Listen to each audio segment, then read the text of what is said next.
Okay. Well, lovely to see you. Those of you whom I can see, kia ora. Welcome to session 7.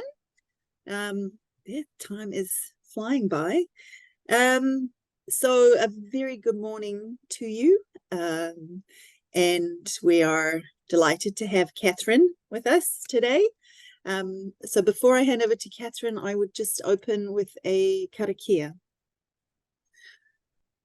Manawa mai te Māori nuku, manawa mai te Māori rangi.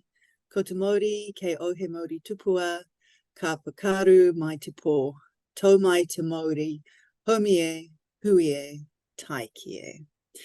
So, Catherine, wonderful to have you with us again. I will hand over to you. Thanks very much, Suzanne, and kia ora, everybody. Good morning. I hope you're all well and have been enjoying the course since I last saw you. I think it was probably about 2 weeks ago now, when we had the opportunity to talk a little bit about regional trade agreements, including the African Continental Free Trade Area, plus a number of the other regional economic communities that your countries belong to. We heard some really great feedback from the group discussions from different parts of the continent. So this evening, I'm with you for the first half of today's session. And I thought what would be quite useful to cover today was more to think a little bit about process issues related to trade policy. So we've been talking quite a bit about the technicalities of trade policy and the different types of trade policy rules that exist out there in terms of the WTO. Rob has covered a lot of information about the WTO. We've talked about different types of trade negotiations that are underway and various sort of technical issues around things like digital trade and so on. So I thought for a bit of a change of pace today that we'd talk a little bit about how the process around forming the trade rules, coming up with trade policy, and implementing trade policy happens. And I think that this will be hopefully something that you can all relate to in different ways from your own experiences. And for the activity in the first part of tonight's session, I'm going to ask you to do a little bit of a role play to have a slight change of pace and to put yourselves into the shoes of different stakeholder groups that contribute to trade debates at a national, regional, and international level. So I'm going to share my screen and bring up the slides for this evening. There is quite a big set of slides here, but we won't get through all of them, I don't think, because I do want to leave plenty of time for the activity. But you will have them shared with you, and you are, hopefully get a chance to take a look at anything that interests you further in the slide pack. As I mentioned when I first presented, I am very willing to take interruptions during the presentation so that I can answer your questions or get any comments as we go along. We don't need to wait until the end. I do, however, when I'm sharing my screen, struggle to also open the chat function or to see what's going on. So you might just have to raise a hand or open your microphones or grab the attention of Suzanne or somebody else if you want to contribute to the discussion. But as I say, I have absolutely no problem with interruptions. So please feel free if you want to get further clarity on a particular point or contribute to today's discussion. So as I mentioned, today I'm going to talk a little bit about trade policy making, what trade policy is, and some of the shifts that we're seeing in the approach to trade policy as a result of many of these dynamics that we've been talking about already in the course. And then part of that shift is a much more thorough recognition, I think, of the role that the private sector plays when it comes to trade issues. And so one of the things that I'd like to talk a little bit more about in detail tonight will be private sector engagement and how that can work how it does tend to work in the African context, and what lessons we can learn from that going forward. Many of you will be familiar with a diagram along the lines of this one, which is a pretty standard presentation of how government policy gets formulated. It can be applied to most issues, and it certainly can also be applied in the context of international trade and economic policy more broadly. So just stepping through some of these different stages. The first one is the agenda setting, and this is quite an interesting stage because it's really about how we identify that there is, in fact, an issue that requires some sort of government response. Sorry, that's my cat just coming into view there. There is the sorry, he always decides to visit when I'm on a Zoom call, right? We'll just get him out of the way. So agenda setting is when we try and identify some sort of problem, if you like, that needs the government or the state to come up with a response of a kind. And that can be raised in different ways. It may be that this comes up through public interest debates from various stakeholders or actors. It may be prompted by international or regional agreements where there is discussion with other countries that require some kind of shift at a national level. We spoke a bit about the process of taking regional trade agreement commitments and how they then get implemented at a national level. And so that can drive quite a bit of the policy responses in some areas, particularly trade. It may be that you're seeking to align with the objectives of a particular political party that's entered into government, or some kind of overarching set of ambitions that have been set out for the country as a whole in, for example, some kind of national development plan, for want of a better term. And these different sort of levers can be pulled, and they may all contribute to the identification of a problem, or it may be that there's just one channel. It would very much depend on the particular situation. What then tends to happen is that the ministry or the officials at a government level that are responsible will go away and consider the question in more detail, putting it within the context of some kind of situational analysis. This can be called different things in different countries. It would look at, for example, quantitative things like data, if we're talking particularly about for trade issues or economic issues. It may look at existing pieces of legislation or existing policies in alignment with those. It may draw upon research from outside institutions. And what I find quite interesting about this is that we were also talking about trade negotiations quite a bit when I was last with you. And this is quite a similar model, if you like, that can be applied to how negotiations evolve. So sometimes we hear about the negotiation of international agreements at a point in the process when they've already progressed quite a long way through these different stages.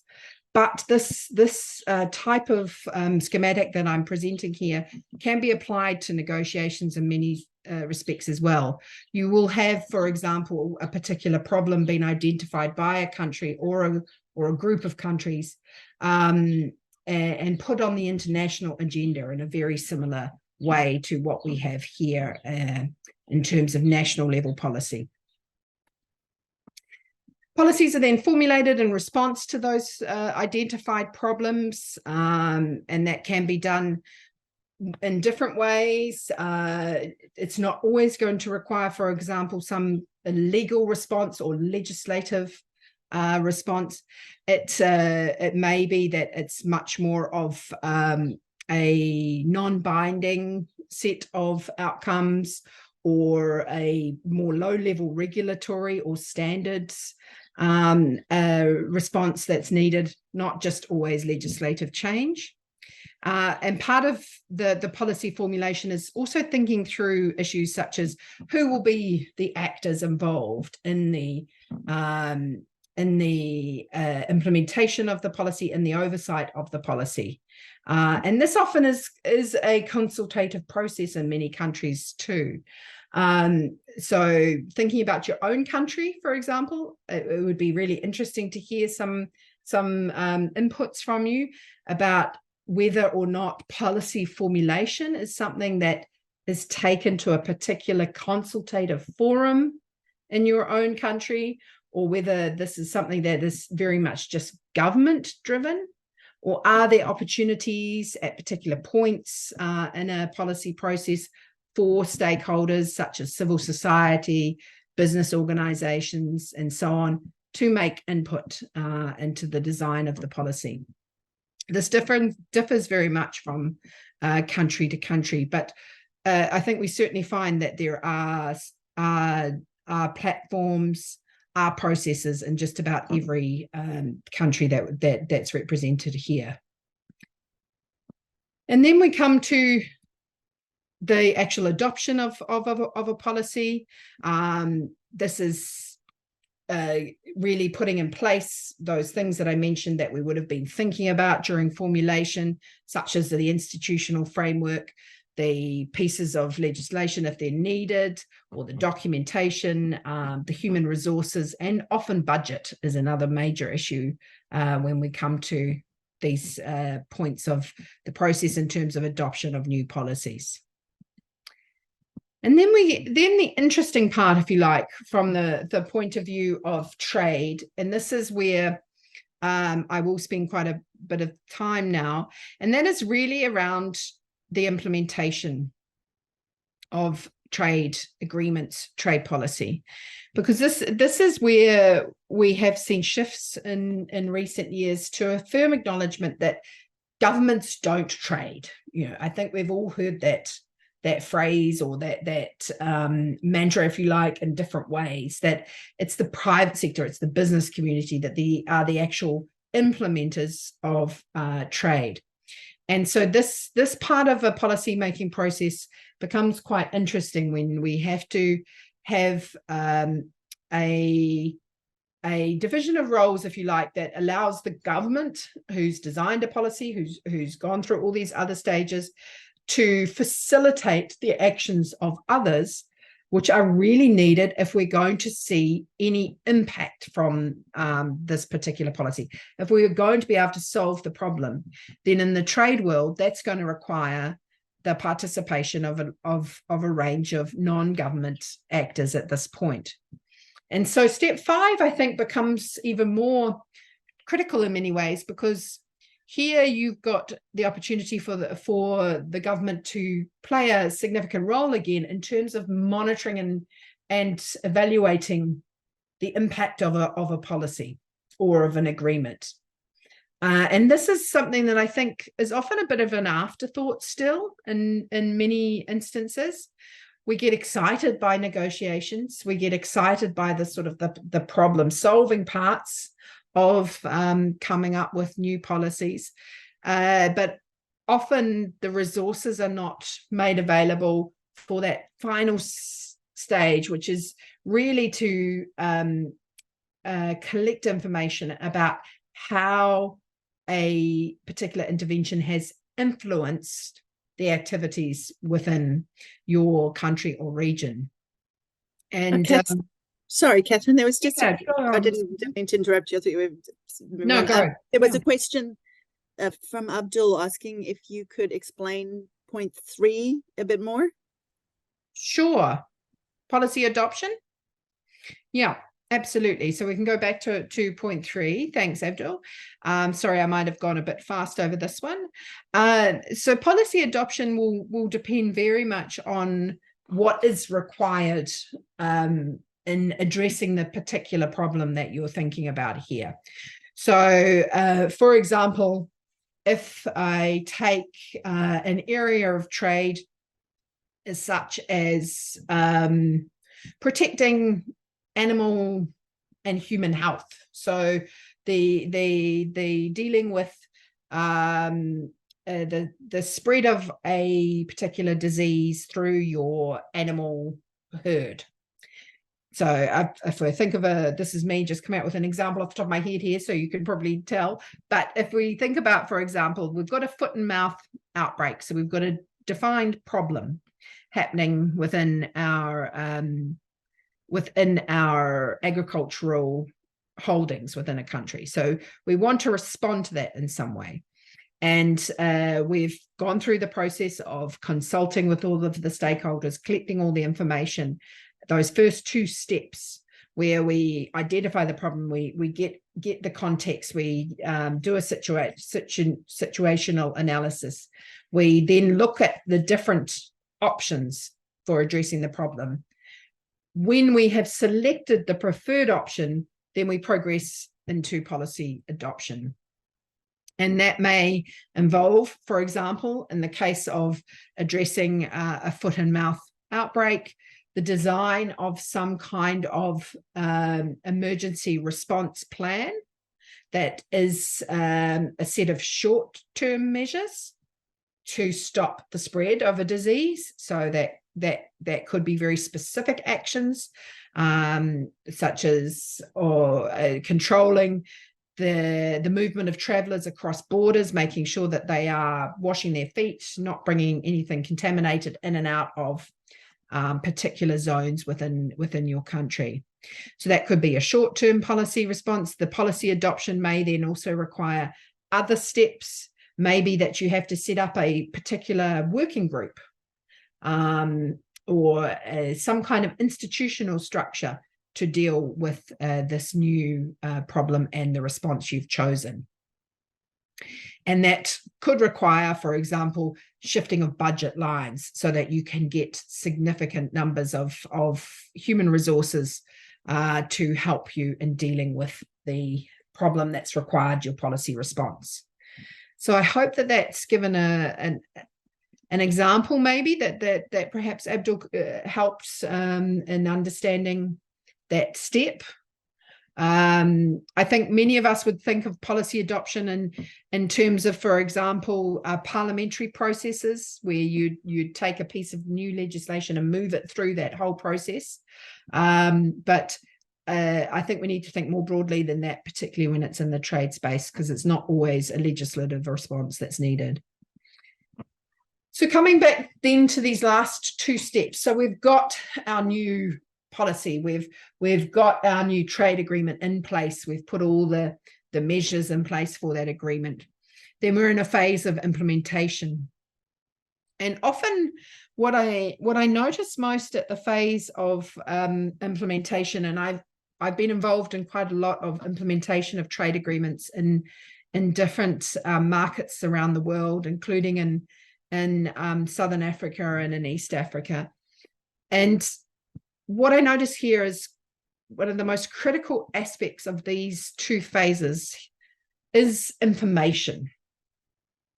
It's because often what we find is that those first 3 steps that we've been talking about have been quite government driven. There may have been parts of the process that's involved other stakeholders, but now we're shifting gears, and quite often we fall down at this hurdle of not providing sufficient information in ways that are accessible for the actors that are necessary to really run with a trade agreement or to understand how a new trade policy will impact on their activities.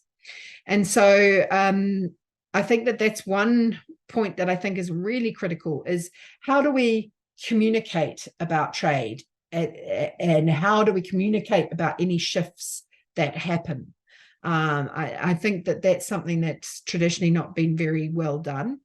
I would very much urge any of you who have not taken the time to have a look at the Ministry of Foreign Affairs and Trade website that is there from the New Zealand government, because I think certainly when you look at what's available on the MFAT website, they have made significant efforts to really try and bridge that information gap over the years, and to, when there have been agreements that have entered into force or that have new policy shifts. So we've recently seen some new policy documents released, updating the way that New Zealand approaches trade negotiations and trade agreements. Those are put up on the website. There are some nice infographics there. There are some reports you'll find from consultations with different stakeholders. So it is one example which I would want to just point out for those of you who haven't perhaps looked at the website, to just take a look. That I think it's something that certainly we here in New Zealand have tried to do better over recent years in terms of that kind of information flow about trade policy, trade agreements, and what that means for different actors outside of government. And that can help us in turn with monitoring and evaluating the impact of these policy shifts and trade agreements. There is notorious data collection issues, which I'm sure many of you have come across in your own countries, because what tends to happen is we collect our trade data in particular at quite a disaggregated level in many ways, and it's often requires significant amounts of work to really understand what's behind a lot of the data. And so that is still a major challenge, particularly if you've got a large informal sector engaged in your economy, which I think would be the case for a number of the countries represented in the group today. And so that makes it even more challenging, if you like, to be able to monitor what the impact of a policy shift is, or what the impact of a trade agreement can be.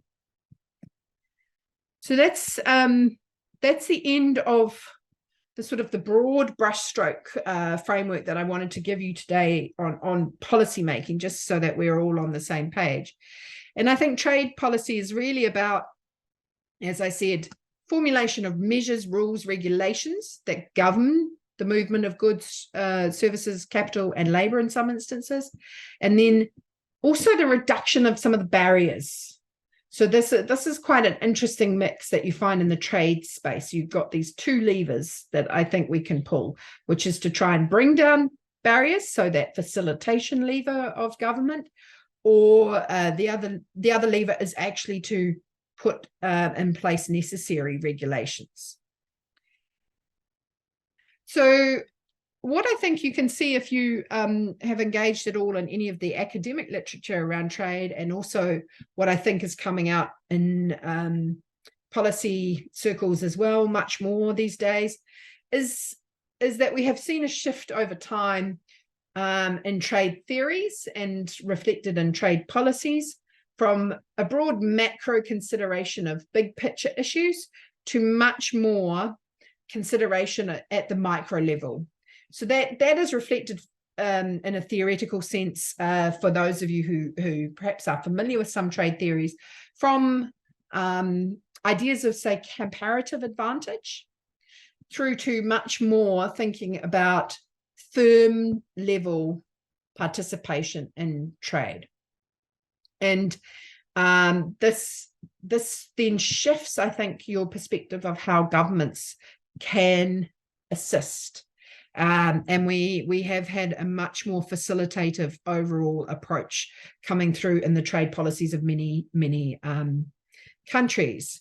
And I think the other aspect of these shifts in trade theories and in trade policy has been that there's much more consideration being given now to how a trade policy or a trade agreement interacts with other complementary areas.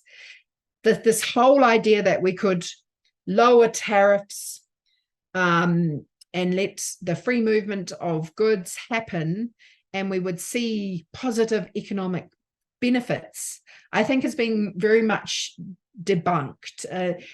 That's not just a natural situation to happen, that you've got to have supporting aspects in many instances to actually reap the benefits of these trade agreements and trade policy shifts.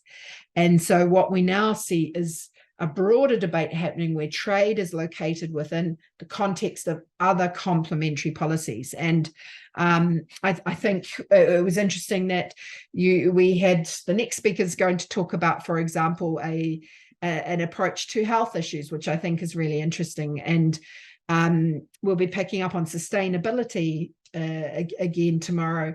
But also, I think in the African context, what you've seen is that trade policy is very much now, over the last 10 years or so, firmly anchored as part of a broader suite of industrial policy measures. So we have many countries talking about trade policy as a tool of industrialization, as a tool of growing economies through industrial development. And that requires this broader mindset about not just market access, as I said last time, but a whole range of different supporting pillars in the mix when we are formulating trade policy. So there are many questions that you can ask yourself when you are in the process of thinking about your trade policies, thinking about whether you're going to enter into some kind of trade negotiation or sign on to a particular agreement. They include issues such as, do the gains exceed the costs? What products are we talking about here? How do they move over time? So looking at some trends. What are the distributional impacts of a shift in the trade policy? This is a fascinating one because there's always this idea of winners and losers. So understanding how that is distributed is really critical. And how does it fit with broader government objectives? So these are the kind of questions that you can also keep in mind a bit when we get you to do the group exercise shortly.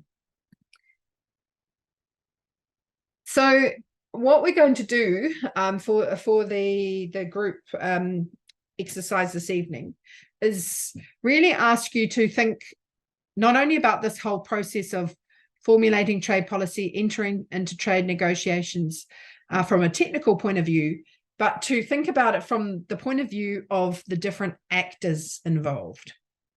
So this is really putting on a bit of a political economy hat here. We've spoken a lot about rules and rules of the game over the previous sessions in this course, and lots of the factors that can start to influence trade, such as shifts in global supply chains, digital trade, for example. But what we're asking you to think about tonight is more who are the actors? So taking that other aspect of political economy and starting to think about the different stakeholders that you might encounter when you're thinking about trade issues. So that this could very much involve the private sector, business community.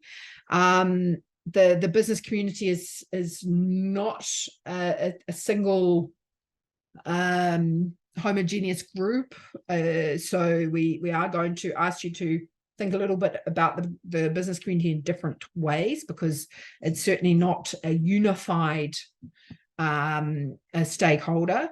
Labour unions are much more unified, I guess, in many respects, but also may not have terribly much relevance in some contexts or in some countries. You then have broader civil society, which could include non-governmental organisations, activists around particular issues related to trade, and of course, different layers of government. And I think that this is really important to bear in mind, is that it's not just your national governments that often have a responsibility when we're thinking about trade policy, trade agreements, because we find that different structures of government in our countries divide up the roles and the functions across a whole wide range of areas and issues. And so we sometimes have to really be able to understand government from both the national level, but then also at those different levels underneath, which could be provinces, states, regions, or cities, municipalities as well. So any of you who, for example, have ever considered the markets of India or China, then you'll know that you can't really think about just trading with India. It doesn't quite work like that in many instances, because your products are going to face multiple levels of challenges within the Indian economy and market due to the nature of their government and different responsibilities of different states. And they will not necessarily always have the same coordinated policies either. So that's the aspect there that I'd just like to highlight with regards to government as well. Catherine, sorry to interrupt you again. I just thought this No. might be a good point to address a question from Kumbukani about how does a government and or certain sections of the private sector ensure that no private sector partner with influence does not push for their agenda in the process of policy development? That is a great question. It's really quite challenging. I don't think there's actually any government in the world that is immune from the influence of particular vested interests from within their private sectors. And I say that because I'm thinking even of countries that would be deemed to be very transparent and accountable governments, still have lobbying activities by certain private sector actors, still have considerations that come into play based on their structures of their economies. So you may have a particularly dominant industry, for example. So I'm thinking here about even in New Zealand. When I was working as a trade negotiator for New Zealand, we had a particular relationship around the dairy sector and our engagement with certain private sector actors in the dairy sector because of a historical structure of that particular industry in the country and how they were organized. And so it was very difficult to negotiate an agreement where dairy was a very important aspect of anything that we were doing with regards to trade, because it's one of our major export products from New Zealand. And so you couldn't escape needing to engage with those particular private sector actors. And so I think that's my first comment on that question, is that we need to also be realistic, that there is going to have to be a degree of interaction. And yes, you're going to be swayed to a certain extent by particular sectors, by particular actors who control larger parts of your economy. So I think that we can't achieve that kind of perfect level of independence necessarily.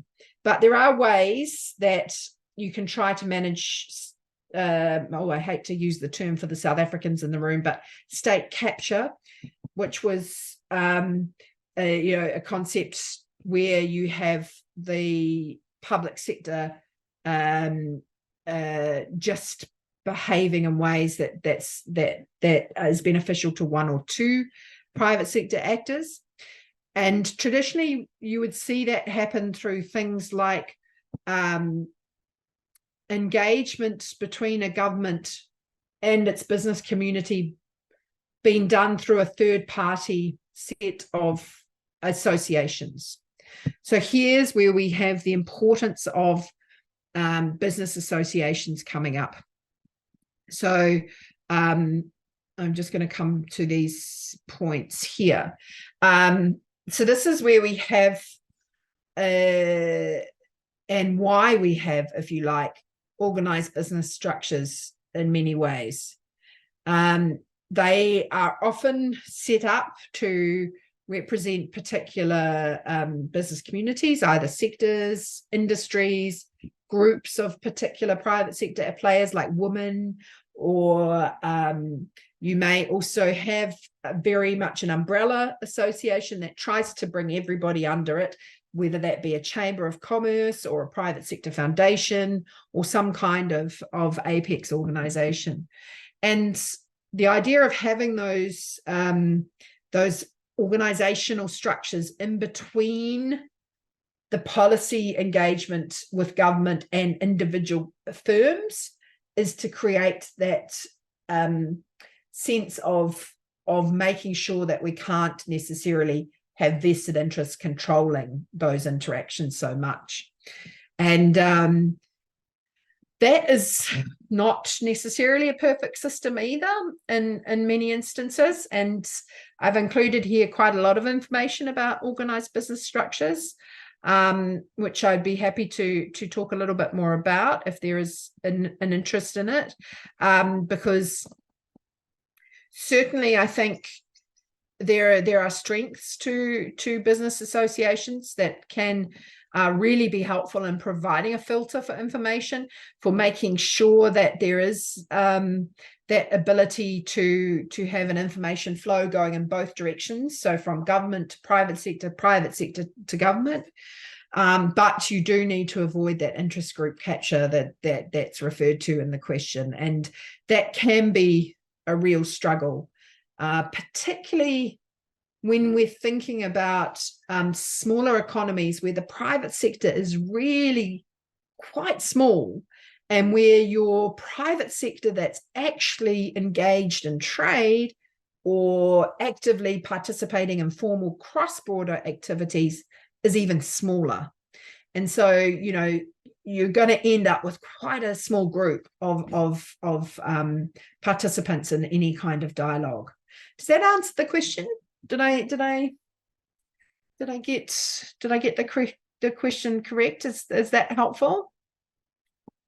Any response? Yes, that's very helpful, and I will indeed be interested to get more information on the organized business. Yeah.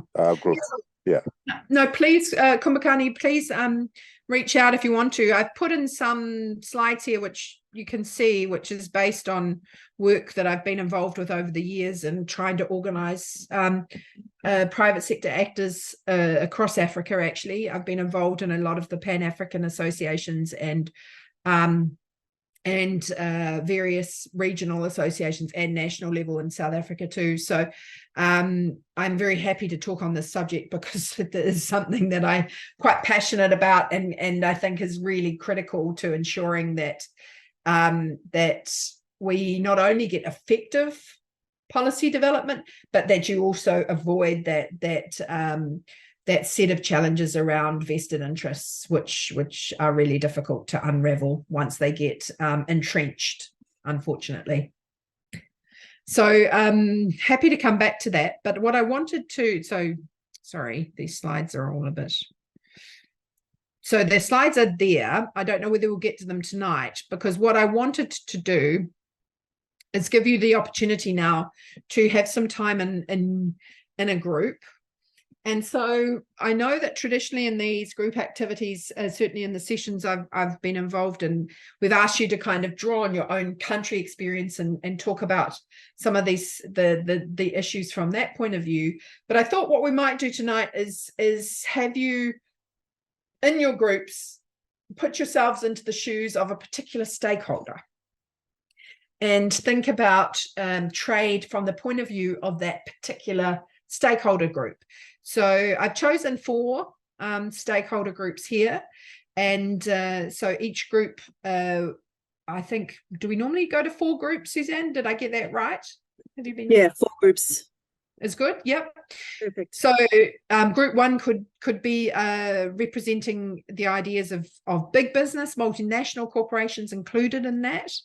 The second group, women and youth traders, including both informal and formal players. And here you'd perhaps find that you've got quite a few more SMEs or micro enterprises as well, because unfortunately the structure of many African economies is that women and youth tend to be in that category of SMEs. And then a third group would be workers or labor unions, perhaps in some countries. And then the fourth group would be those other levels of government that aren't national, but have some kind of degree of interest in trade policy. And so what I thought was you could get into your groups and then answer these questions for us, and we can come back and have a bit of a discussion. So it would be to think about why your stakeholder group, so in the case of group one, why big business is interested in trade and why they would be keen to engage on trade policy issues. What type of trade issues would they be interested in? And how do they engage? So, for example, we've spoken a little bit just now about organized business structures, which could be one way that there is a level of engagement, or there could be much more creative ways of engagement that you've encountered in your countries, where, for example, you've got very large business operations sponsoring some activities of government, or contributing to political parties. So there are different ways that I think these groups could engage. Workers have the tool of strikes, for example, or tend to be much more led towards civil action as a tool for engagement.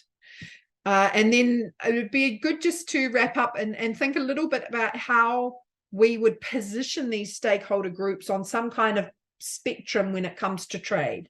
Would we consider them to be more liberal or more protectionist in their interests?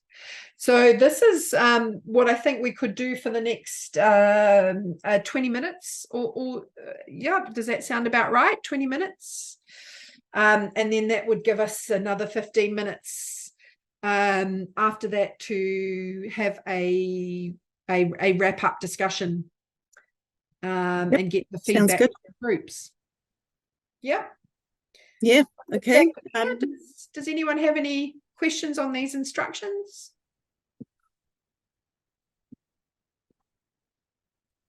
Okay. We will post these questions to the breakout rooms so that you can see them while you're in there. Okay. Well, I will open the rooms then. Thanks.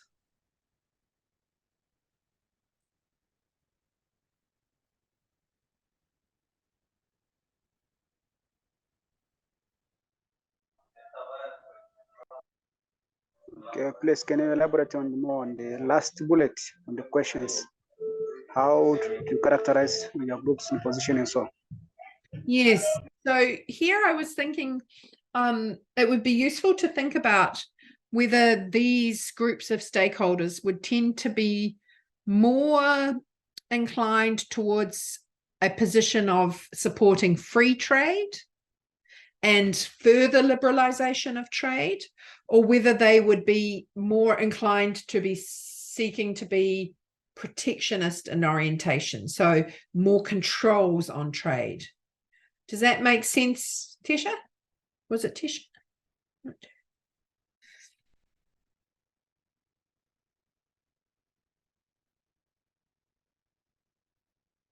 So I guess from that question, I'm asking you to think a little bit about the ideology of your stakeholder group.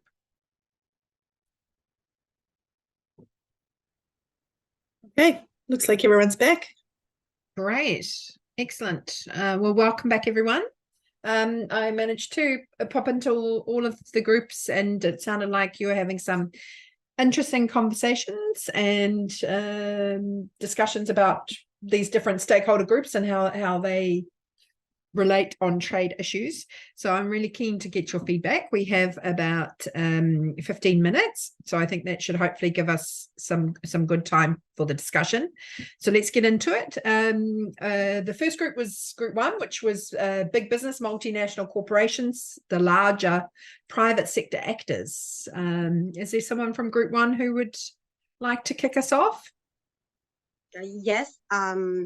Let me summarize what we have been discussing in group one for big businesses and multinational corporations. First question was about what are the interests? Why are we interested in trade? I think the main interest for big businesses and multinational corporations was to maximize their own benefit from trade, to be able to export maybe, but at the same time to be able to maintain their own presence in the inside market to make the to maximize the profits. My colleagues can add at any point. We also said that they would like to enlarge their own businesses inside the markets, and maybe to invest outside also for multinational corporations. They would be interested also in trade liberalizations and to have regulations and transparency and facilitation of trade to be able to maintain themselves in an overseas market. Regarding issue number 2, what trade issues exactly is each group interested in? We think that big businesses would be interested in competition. They would put that in their minds. They wouldn't like to have many competing, or at least they would like to be sure that overseas companies that are coming, FDIs, are not actually taking from their share in the market. They would also be interested in tariffs and custom issues. They wouldn't be willing to have lower customs in order to be able to maintain themselves in the market.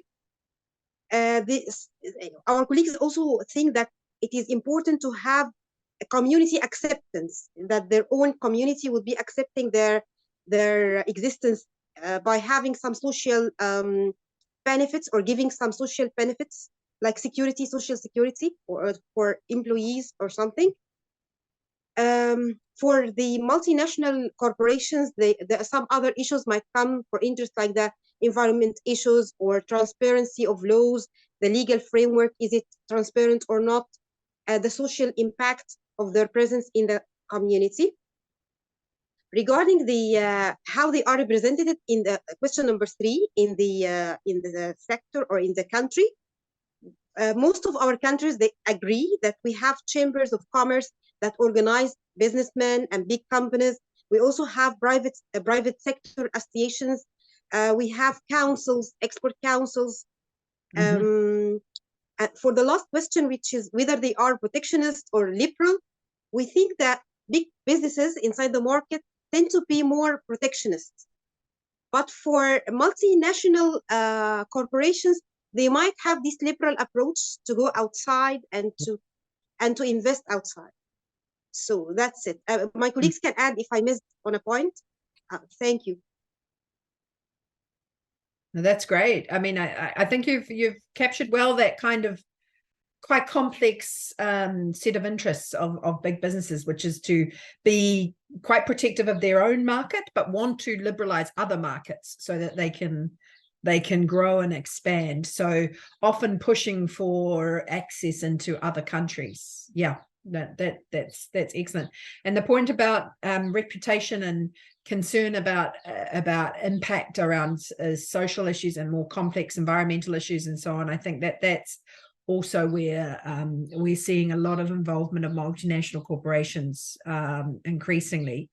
What I think is interesting about the multinational and the larger business actors, even if they're just present in a domestic market, is that they tend to have the resources available to participate in policy dialogues. So they will be the firms that are funding the chambers of commerce or are paying the association costs and so on. And that can create a bit of a tension along the lines of what we were talking about how representative or how independent are some of those associations. So that's something else to also keep in mind, is because these larger companies tend to be the ones who can put resources into lobbying, engaging with government, and funding associations. Okay, so I think group 2 was the other end of the sort of the spectrum in some ways in the business community. We were looking at women and youth traders who tend to be much more in the smaller SME space. Group 2. Yes, I'm representing group 2. Right. As the professor said, it's the sector that dominates the informal sectors, and especially the small-scale businesses. I think most statistics say this accounts for around 70 to 80% of the economy. So most policy affect them largely, by the virtue of them being the most dominant. So they're interested in trade because they are affected, as I said, and two, they try to protect themselves from large and established businesses competitors. So they try to protect what they have. Point number two, on the type of trade issues, they are mostly interested in policies on tariffs and non-tariff barriers. This is mostly on the women groups at the border who do cross-border businesses. Yeah. And when I say cross-border, I mean the small-scale farmer, the small-scale businesses who just cross to sell their goods and come back. So they are mostly interested in the procedures at the border and the tariffs, because these tariffs affect their income and their time. And if you put a quota, they have to sell few, or they have to sell more. They have to do an extra mile to get the more produce they need. So they are mostly into those tariffs and NTBs. They're also interested in trade issues because they try to protect their market share. They don't want competition from the established businesses. They try to protect their territory. On the third point on how they engage in policy making, as I said, being the small-scale farmers and the businesses, they try to come up with on a way to come together and form cooperatives, or what we call business member organizations.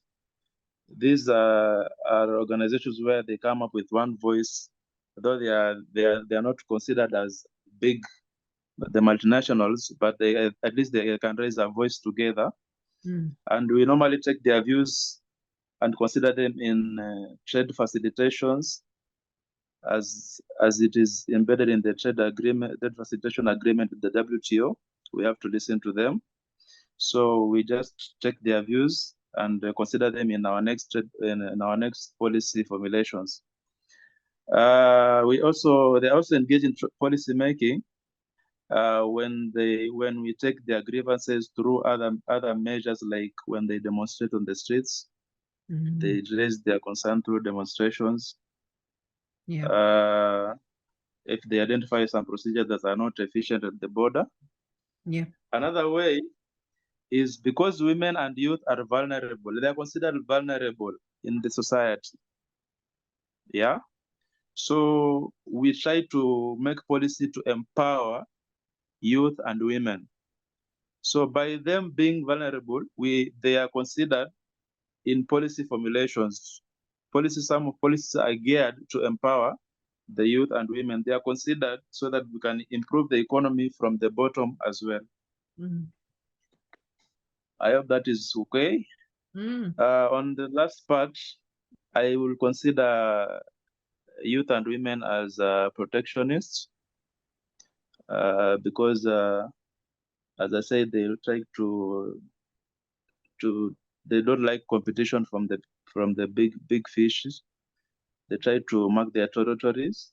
They try to protect their market share as they are struggling to make things improve. They also protectionists on terms of they don't like taxes. They want to make profits as well. They are protectionists on non-tariff barriers, like when you introduce new SPS measures, when you introduce maybe licenses, when you introduce anything like quotas, they are always against these policies. So I consider them as protectionists. That's all for me, and I submit. Thank you. No, thank you very much. Again, a very excellent, I think, summation there of some really important points. And you said that trying to organize these groups, which are very dispersed in many economies, small enterprises, are organizing and trying to find a collective voice is such a difficult process. It very rarely is done with an awful lot of impact. So it was great to hear you also reflect that there are other ways that they can participate through things like demonstrations and so on. I also like the point you made about the fact that considerations around this group are often cross-cutting in different policy making processes anyway, which is a really important thing to acknowledge. There was a hand up. Was that someone else from group 2 who wanted to say something?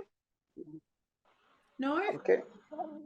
I was from group 1, but I would like to add some more points on their interest, because these are small business doers. You might also be interested in the preferences in taxes and the issues, some preferences. So because they cannot pay the higher taxes as the larger companies do, so they need some preferences in the tax issues. Thank you.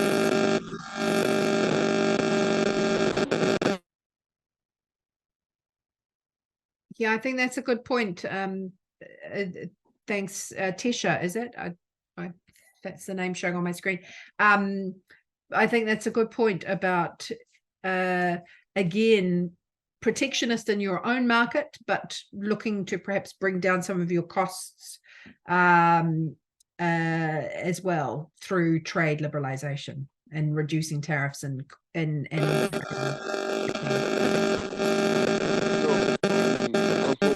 Sorry, is that me?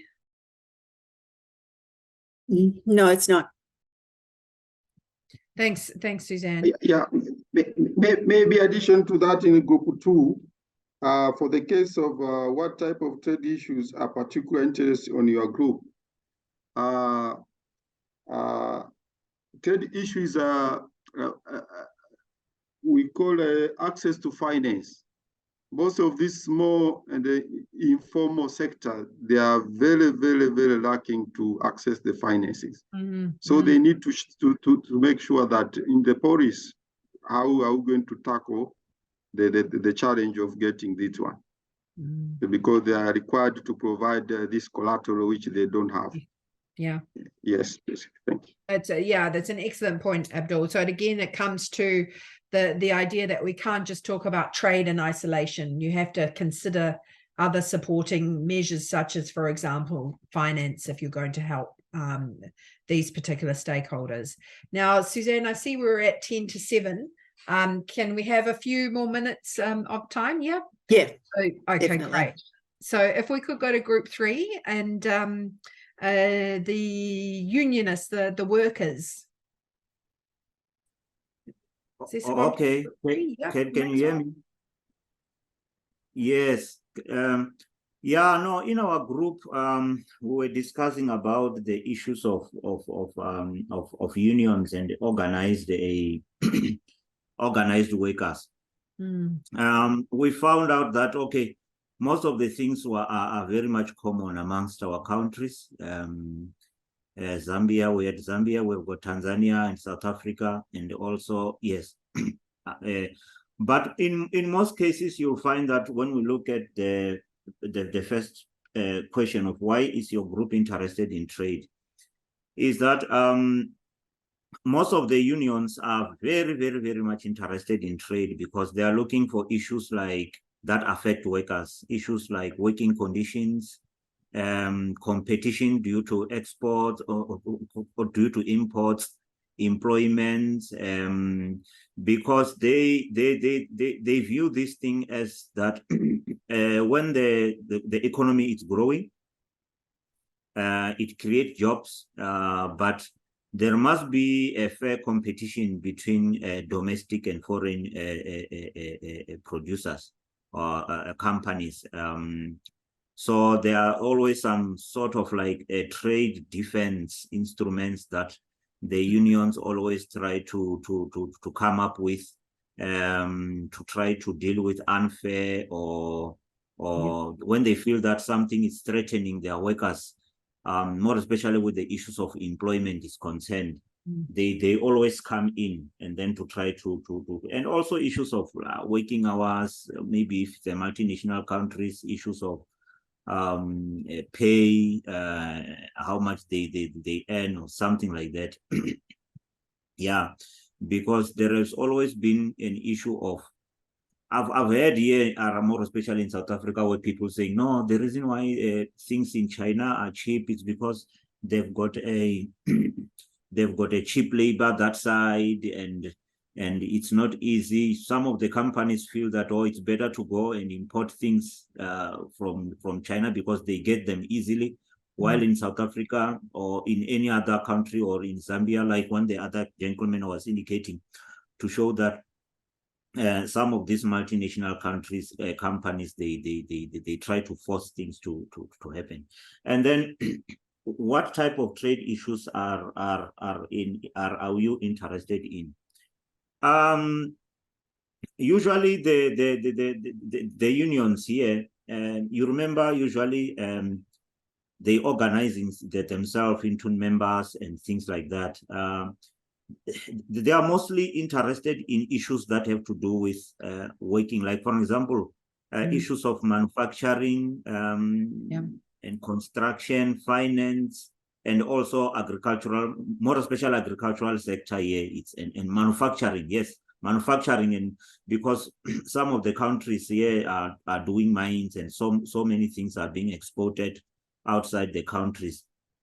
So you find that there is always that thing where the unions get involved when all these things are happening on manufacturing and construction and things like that, because a lot of raw materials go in and out and things like that happen. So they usually try to play a significant role to try to look at that.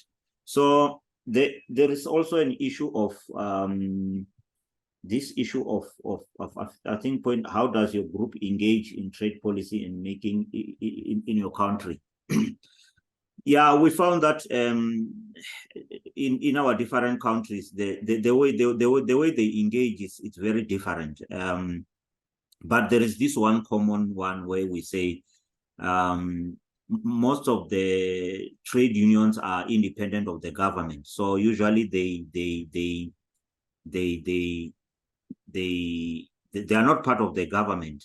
But like the other gentleman in Tanzania indicated, that all the unions have got one mother body which will go and represent and talk to engage with the government.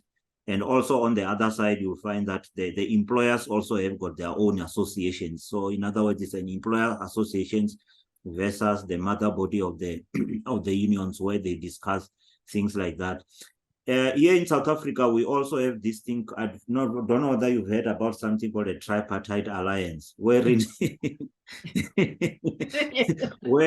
wherein you find that it's the government. The government is the ANC, but we've got other unions such as the SACP and COSATU and all those other stuff. So they're like, it's like they're like a part of the government. In other words, when they sit with the ANC, they discuss the same things. So usually you find that they are more especially in line. In other words, the unions they are not part of government, but they are part of the ruling party, which is called a tripartite alliance. So usually, even when they are organizing protests and things like that, protesting against something, you'll always find that the government is also with them. Sometimes it's confusing to try to find whether is the government agreeing with what the unions are saying or what. But anyway, it just go on, and then you just know at least. But also, there are also other unions that are not part of the tripartite alliance, that are outside the government, and usually there's always a big conflict. I remember, I don't know whether you heard in the news where there was something that was called Marikana massacre or something like that, where the unions, where the laborers were fighting. It was, I think it was another company called a Lonmin company, which was doing gold. I think it's on other stuff. So because the biggest fight was because the unions that were aligned to the government were fighting with the unions that are outside. So some people were feeling that the unions are not representing us very well. But so it's usually always a problem. But in most of the time, it's usually better if maybe all these unions are having, like the one that I know that I've heard in Tanzania, where they form a one mother union, wherein they all agree and speak in one voice to deal with this thing. The issues of being of unions being protectionists, it's the same as I think that group of where they are talking about women and youth traders. Usually, from the union side, you always hear this protectionist type of response. But while the government on the other side, it's looking at trying to balance with other countries, trying to negotiate with China and saying, how can we do? But the unions are always looking at issues like that. But usually, sometimes the unions are happy with other things. I think I don't know whether some of you heard that here in South Africa they were having this AGOA forum where they're talking about there was an AGOA forum. I think it took place between the 2nd and the 4th of November in Johannesburg. So some of the unions were voicing their issues because I think with AGOA, that's when agriculture will manage, where we'll be able to, many countries will be able to export. Because AGOA is not only South Africa, it's also South Africa and also other African countries that are involved, wherein most of them, I think they are going to export more special agricultural products that are going to be, they are going to have this duty-free access to American markets there. So it's also one of the things that I saw some of our unions and also agricultural unions coming together to say, no, we can benefit into this thing and then we can employ more people and things like that. So they are only looking at that issue of the, so with the last part, you say, are they liberalized or protectionist? They are mostly protectionist, while the government try to liberalize because of their relations with other countries. Thank you. No, thanks, Maxwell. That's excellent. I think you've really captured the lens of employment and jobs and workers' rights that really governs the way that that Labour views these issues. What is striking me from your feedback, of course, and this is just a question I put out there for you to think about, is where are the stakeholders that are pro-free trade? You know, if we're listening to the feedback today on these different groups, most of them have some kind of protectionist leaning of a kind. So where are the free trade stakeholders in our economies, which is something we could come back to later. But I think we've probably just got a few minutes, if I can squeeze it out, to allow Group 4 to do a quick summary for us before we go to the break. Group 4, you had the toughest stakeholder, I think. It was quite a tricky one because it does differ from country to country depending on your structure in terms of whether you have different states or regions or provinces that are interested in trade issues. But I heard some interesting examples coming from Kenya and so on in the discussion when I popped in. Does anyone want to give any feedback, or are you happy to go to the break?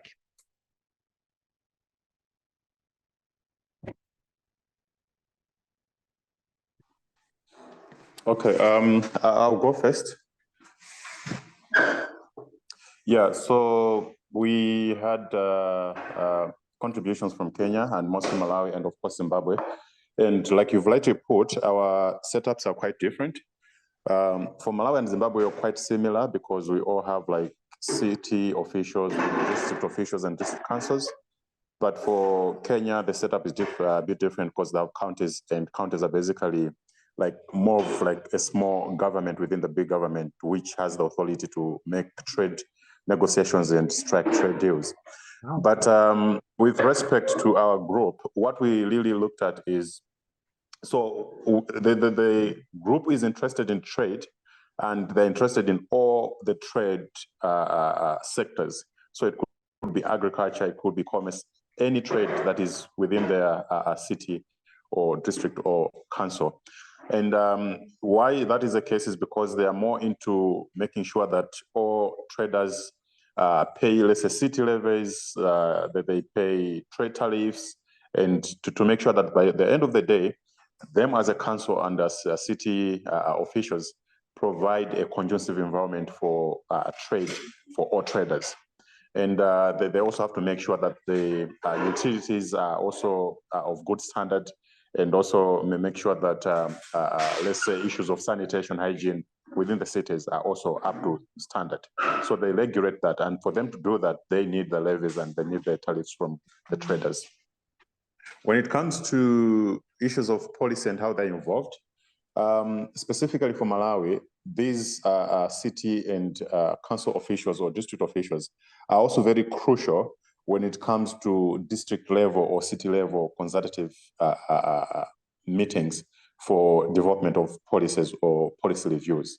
So the central government would initiate the conversations at national level, but then these city and district and council officials are the ones that take those conversations at their level as well.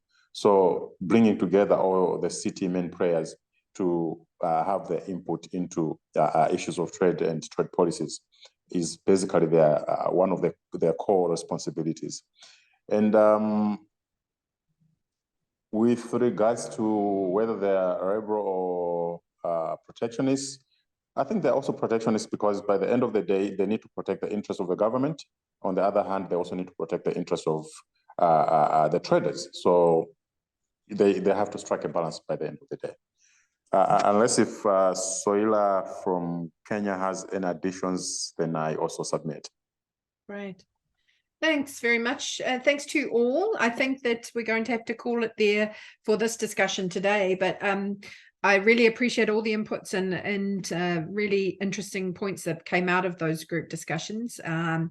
I think Maxwell mentioned AGOA, which we can pick up on again tomorrow night. But please, if you do have any questions about this whole idea of the process, the consultation phase and so on. Okay, it is 1:15. So Kelly, if you are ready, I won't waste any time introducing you. You can introduce yourself, but I just wanted to say welcome and thank you for giving us your time and your knowledge. And yes, we look forward to hearing about trade and health. I know this is a special expert area of yours, so I will hand over to you. Thank you, Kelly. Thank you, Suzanne, for the warm welcome. Yes, very happy to be here today. So I always enjoy being a part of this great course. So my session is on trade and health, and I wanted to highlight that I'm a research fellow in the School of Population Health at the University of Auckland, and it's in that capacity that I'm sharing my experience. So I recognize that we have a lot of trade expertise in the room, virtually speaking.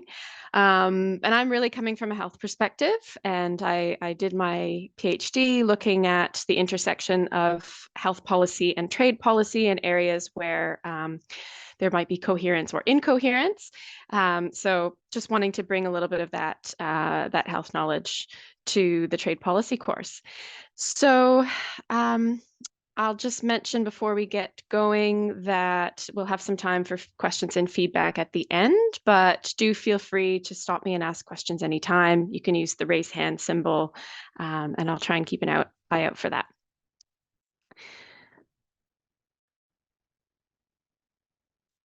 Okay, is everyone seeing the second slide? Very good. All right.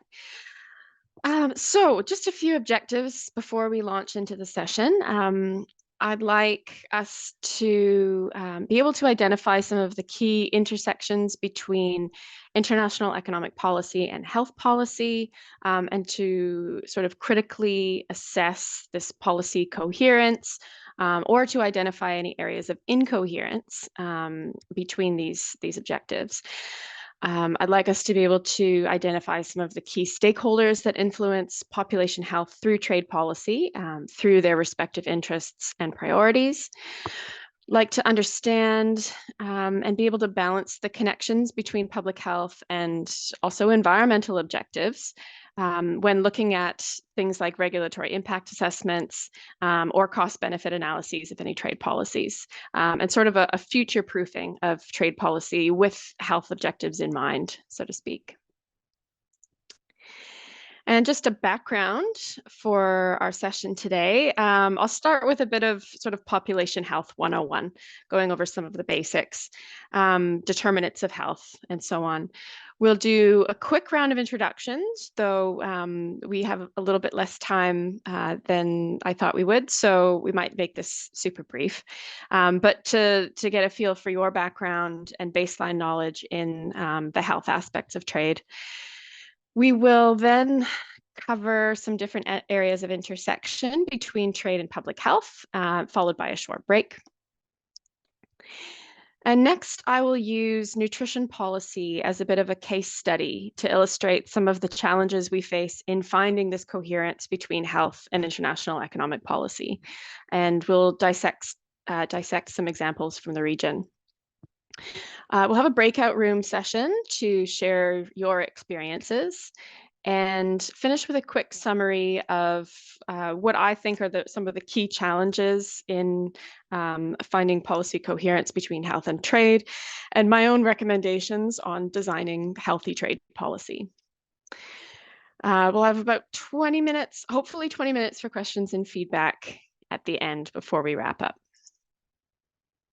So I'd like to start by giving you a bit of my own background. I'm not from New Zealand, I'm Canadian, but now living in New Zealand. And my research in the School of Population Health is in global health, but in particular, how to transition to healthy and sustainable food systems to prevent dietary diseases and environmental harm.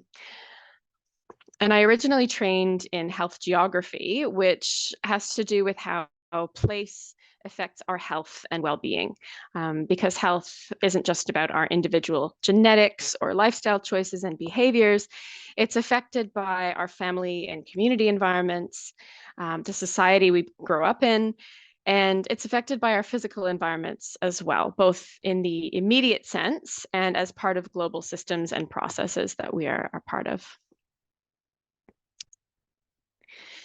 So it's about looking at health holistically, and a useful framework to bear in mind, something I hope you're all familiar with, is the United Nations Sustainable Development Goals. These cover, to name a few, poverty, well-being, hunger and nutrition, physical activity, water and sanitation, and reducing inequalities. And all of these have the potential to reduce disease and premature death. Most of the actions that address the environment and climate also have health implications. And when we talk about the determinants of health, this refers to these broader influences on health and human health and well-being. So we have the environmental determinants of health, which are how our natural and built environment relates to health and disease. So for example, climate and weather, green space and air quality, water and sanitation, infrastructure and walkability are some examples. We have the social determinants of health, how society, including poverty, inequality, healthcare, education, and housing, relates to our health. We have the commercial determinants of health related to so-called unhealthy commodities and the production and trade of products and services that are harmful to our health, like tobacco, alcohol, junk food, gambling, toxic substances, and so on, as well as harmful corporate practices. And finally, we have the political determinants of health. And these involve issues around policy and power, because health is a key responsibility of governments and acted on by politicians, but politics is also a continuous struggle for power among competing interests. So these come into play as well. The commercial determinants of health refer to the strategies and approaches used by the private sector to promote products and choices that may be harmful to health. So with the underlying drivers being globalization of trade and capital, growth and expansion, corporate influence over health can be exerted through four main channels: marketing, lobbying, corporate social responsibility strategies, and supply chains.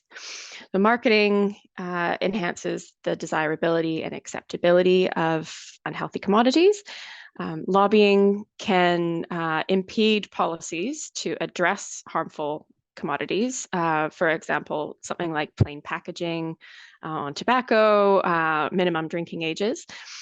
Corporate social responsibility strategies are listed because they can deflect attention and sort of whitewash tarnished reputations for harmful commodity industries and corporations.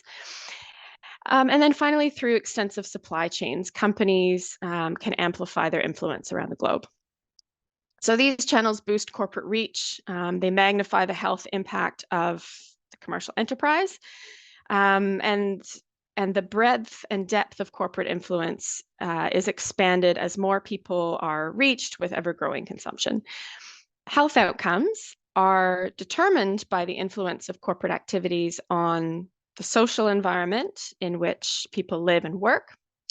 For example, the availability, the cultural desirability, and prices of unhealthy products, the safety of the work environment, and environmental conditions like pollution and deforestation.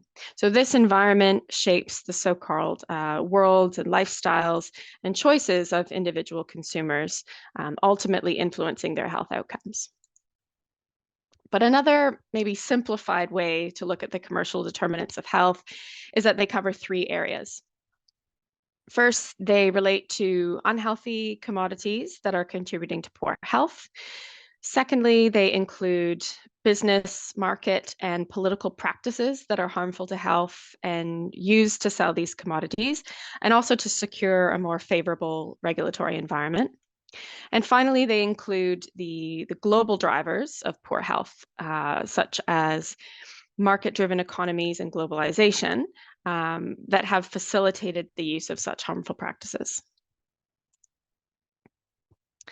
Commercial determinants impact a range of health outcomes, including obesity, diabetes, cardiovascular health, cancers, road traffic injuries, mental health, and infectious diseases like malaria and even COVID-19.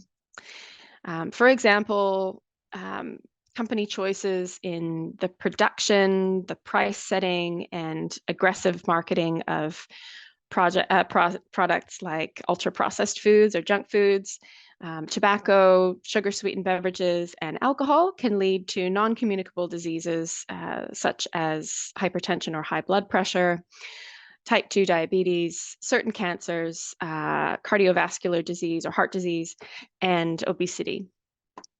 In another example, factories emitting smoke can pollute the air, causing and exacerbating respiratory diseases. Unsafe or toxic work environments can impact employee physical and mental health. And mass removal of trees creates mosquito breeding sites, causing vector-borne disease outbreaks like malaria and chikungunya, with up to 20% of malaria risk in deforestation hotspots is attributable to international trade of deforestation implicated export commodities. Intensive animal agriculture is also a leading cause of deforestation, antimicrobial resistance, and air, soil, and water pollution, for example. Some of the best solutions to these issues are in government policy actions and regulation, including some of the examples that I've listed on the right of the slide. These examples are featured as best by policies for tackling non-communicable diseases from the World Health Organization. But this brings us finally back to the political determinants of health.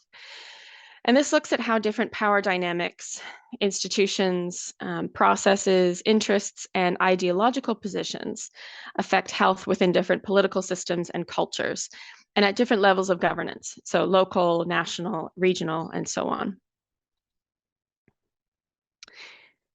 And just a note on ideological positions and ideologies, our modern system of trade and investment agreements arose sort of in the mid-1990s amidst a resurgence of neoliberalism in Western democracies as a preferred economic system.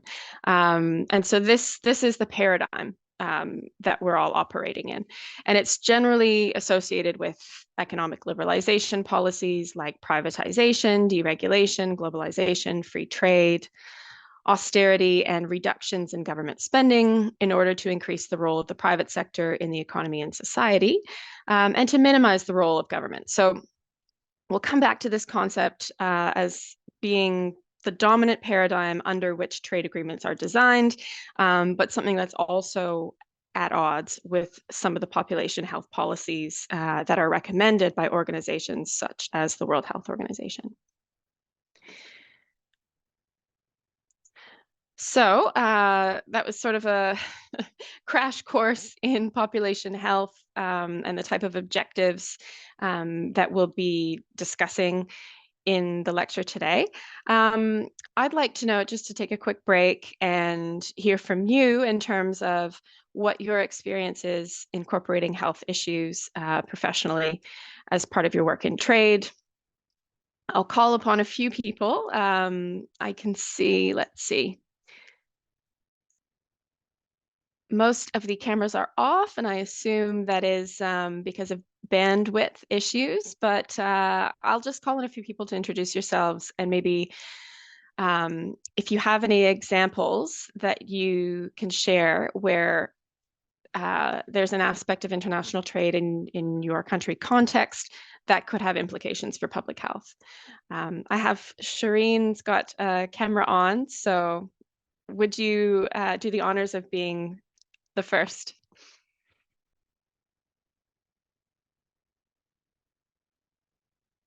Oh, can you unmute? There. Thank you, Kelly. I was saying that maybe the coronavirus or the prevalence of corona recently is a main pressing issue that has related trade to health, I think, because as you know, the WTO has those regulations regarding the trade in drugs, whereby and the copyrights and those issues of IBR, the IBR issues. So I think when it has to come to a pandemic disease, this should stop. You shouldn't be. I'm sorry, I'm not very familiar with health issues because I've rarely dealt with those in my practical life. We have a certain section dealing with health issues when it comes to trade, and we usually resort to the Ministry of Health. But for trade persons, like I work in trade agreements, so it rarely touches on health actually.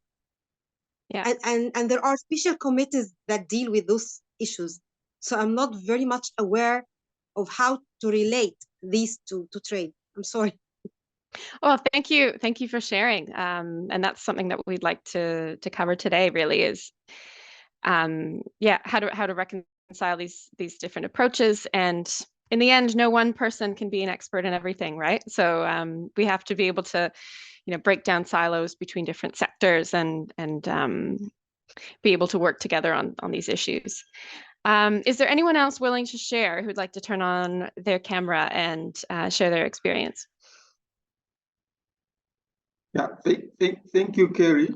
Yes, Mr. Chacha from Tanzania. Thank you. And also I can try to give some an experience. It's not far from my sister from Egypt. Most of these African countries, we are importing this drug from outside the country, outside the continent. And some of the country, they have a very few industries which they can produce these drugs. So we have been required to be given this intellectual property right for producing all those products. And you may find that to have that one is very expensive because we have to pay. And most of the African countries, they have no capacity to pay all that. And this is a technology, it's already advanced, and the principle and the standard and the guidance is being provided by those developed countries. So once you want to go through that way, you'll find that all the procedure is already underlying, or it's already made by the developed country. So whatever the process you are following, you have to go for requesting for this patent right. So you find that most of the countries, especially in Tanzania, we are given some. We have given some permission exemptions to produce all those for specific period of time. Mhm. So from there, you have to comply with the international requirement to pay for that one. So we may find that it's very difficult to cross on that one. Otherwise, maybe we can decide to avoid looking for the WTO agreement. Otherwise, we have to follow that one, and we can go for the dispute issues once we are applying to force on that area. Thank you. Thank you, Mr. Chacha. Yeah. So it sounds like pharmaceuticals and intellectual property is sort of at the forefront of everyone's mind when we talk about trade and health. Do we have anyone else Hello. willing to share? Yes, Yeah. hello. Silvano Gilo from. I just have one example that came up in my mind.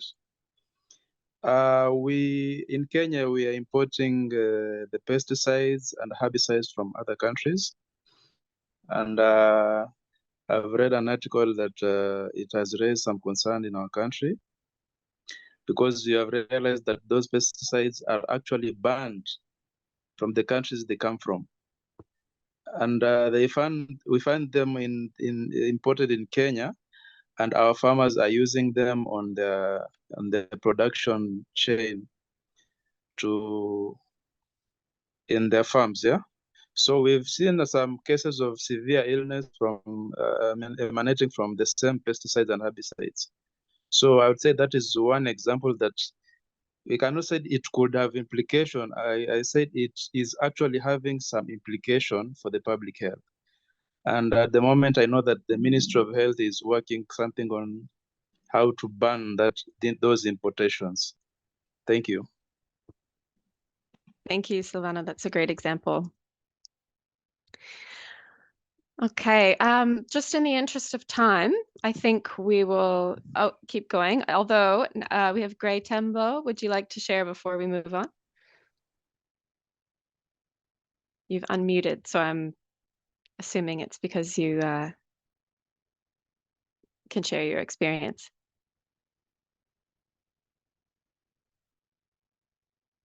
Oh, no. Okay, I'm not hearing anything.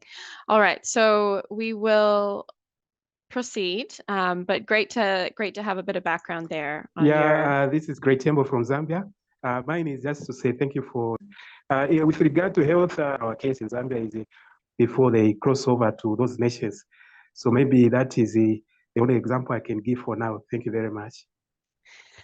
Thank you. Can you just repeat that example quickly? Because it paused and then I got a speeded up version.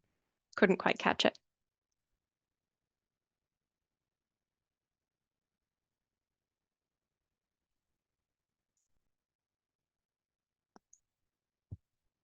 Oh, it's happening again, I think. Mr. Tembo, if you wouldn't mind popping your example in the chat, that would be much appreciated.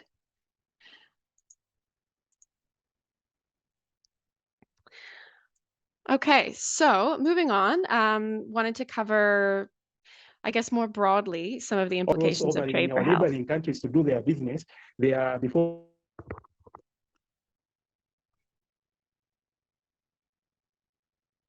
Okay, now we've lost Mr. Tembo's audio again. So I'd like to spend some time on this very large, very complex framework. I hope everyone's able to see this okay on their screens. Don't want it to be too daunting. But I really like this model. It's from a researcher named Pepita Barlow. And this is called a macro social model. and it outlines the potential health effects of regional trade agreements and the associated mechanisms or pathways through which this happens. So to draw your attention to the top boxes here, this is at the upstream level. So we sort of talk about upstream and downstream. You have the various areas of international economic agreements that are relevant to health, including those that treat trade remedies, investment, procurement, intellectual property rights, competition, services, and dispute settlement. E-commerce would belong here as well. And these affect our health environments through consumption, production, and health services and policy. So trade agreements can impact consumption through increased imports of food, drinks, and tobacco, for example. And in this increased competition can also drive down prices for those products. On the production side, to the right here, trade, foreign direct investment, and the increased competition resulting from this can alter the scope and scale of production, which can impact incomes, employment, working conditions, and also have consequences for the environment through pollution and impacts on climate change. Changes to production also affect the consumption of food, beverages, and tobacco through this increased foreign direct investment and intensified local competition, and through changing incomes and demand. Finally, trade agreements have specific clauses which can impact health services and policy, as you must be aware. For example, procurement rules, investor protections, and dispute settlement procedures that impact the ability or the willingness of governments to enact new regulations or policies to protect health. For example, in tobacco control, alcohol policy, and food policy. And these regulations or their absence also impact the scope and scale of production and consumption. So all of it interrelated. Trade agreements can also have a substantial effect on health and access to care through changes to the availability of medicines, social protection, and health service coverage. And these are all protective factors for health that determine the extent to which exposure to risk factors ultimately impacts people's health. So these interactions are very complex, and they produce a mix of benefits and risks for health. And these are related to health risk factors, health protective factors, and health outcomes. So to start on some of the benefits and the implications for health. Generally, with an increase in economic development, which is expected as a result of trade liberalization, comes an improvement in the social determinants of health that we discussed earlier. And so this means incomes, educational attainment, living conditions, and so on. There's also been a documented reduction in child mortality, but this was only found in one study, and a few other studies that reported it found mixed results. So very small documented reduction in child mortality. And second, the facilitation of the movement of goods across borders should increase access to medicines and medical equipment. So intellectual property protections can also encourage innovation in the medical sector. And the granting of import licenses for generic versions of domestically patented drugs is also correlated with increased access to key pharmaceuticals. Third benefit is that trade in agricultural products affects what animal and plant-based food products we have access to in our food environments, both processed and unprocessed. Here, trade liberalization can improve food security. So for example, one article has showed an increase in the domestic supply of fruits and vegetables in World Trade Organization countries compared to non-WTO countries. However, the same paper did find that this benefit was more strongly experienced by high-income countries, whereas liberalization for lower-income countries, in fact, showed reduced food security. And fourth, with the facilitation of trade and services and foreign direct investment, there might be increased investment in health service provision. And this may improve access, or at least the availability of health services in countries. And finally, we typically see an increased movement of people across borders, and this, for example, can boost the health workforce. But there can obviously be unintended negative effects to health environments and health outcomes as a result of trade liberalization. The first being with agricultural products. So trade agreements tend to result in fewer anti-dumping measures, a greater focus on cash crop production and animal feed, reduced domestic protections and supports for subsistence crops, and this can have a negative effect on food security and the healthiness of the food environment.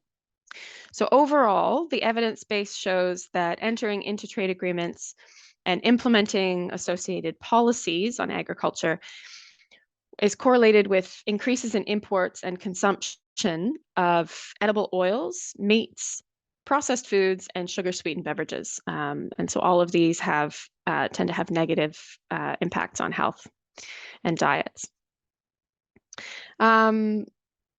The other point to raise here is that reducing tariffs on healthy foods increases the prevalence of chronic diseases like obesity. For example, a study found that for every 1% increase in the tariff differential between processed versus unprocessed foods, there was a corresponding decrease of 0.18% in obesity prevalence. Similarly, increased trade liberalization through free trade agreements and World Trade Organization accessions are associated with increased imports and supply of alcohol and tobacco. You can also expand this impact on food systems to include the free trade versus fair trade debates and impact on farmers' well-being. The second area being in access to medicines. So intellectual property and patent rights for drug producers do tend to keep prices higher for longer.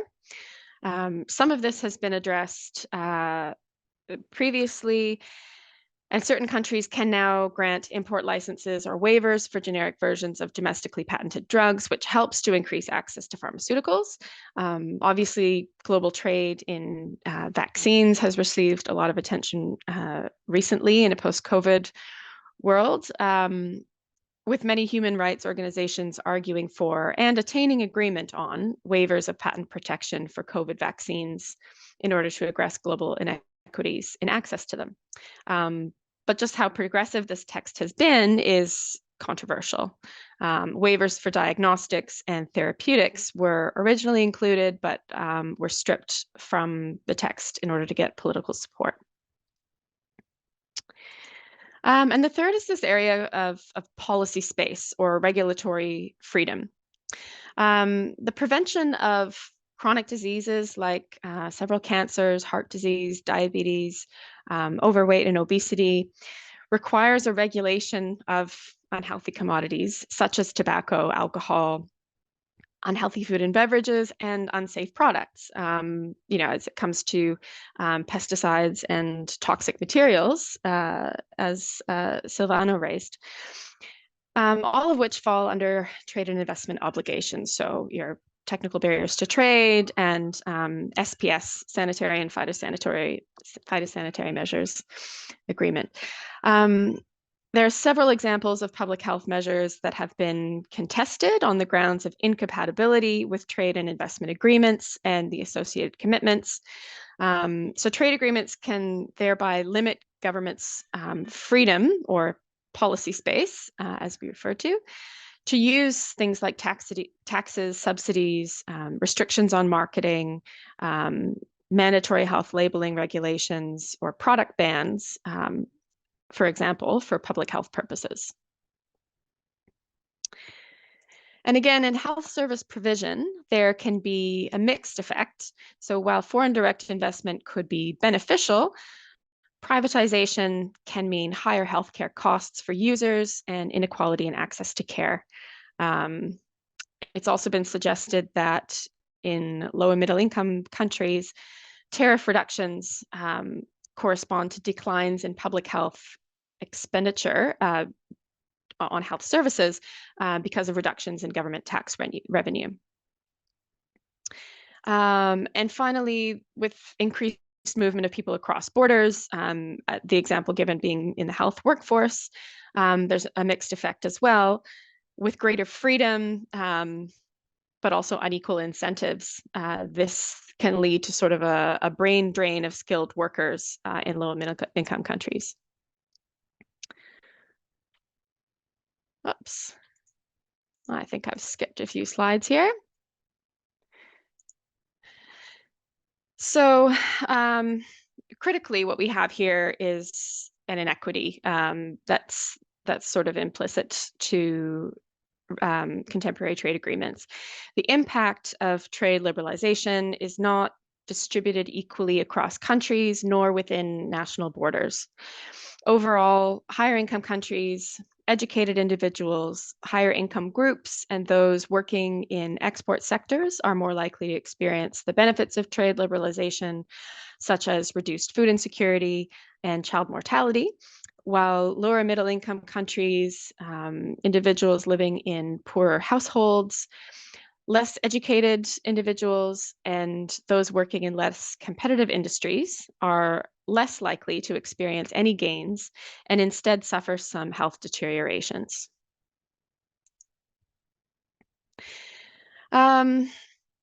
Just a word here on how trade impacts health policy space. This is a particular passion of mine. This is what I did my doctoral studies in. You may be thinking, but there are exceptions written into agreements providing for public health measures to be carried out in ways that support compliance with trade rules. In other words, that are not arbitrary or unjustifiably discriminatory or a disguised restriction on trade. There are. Certain exemptions and carve-outs also exist for health purposes. For example, a carve-out of tobacco regulation from investor-state dispute settlement in certain recent agreements. But the problem is that an in-depth understanding of the interpretation of these clauses is often limited to sort of an elite few within countries and governments. And the justification of necessity, for example, is it's evidence-based and it's often complex. The evidence is often contested even within the health sector. So when it comes to things like the necessity test to determine unjustifiable restrictions on trade, it becomes a tricky question. And this can actually really hold back governments from trying to implement health policy that's in many cases sorely needed. And finally, the rulings of trade dispute and investment arbitration panels can be unpredictable.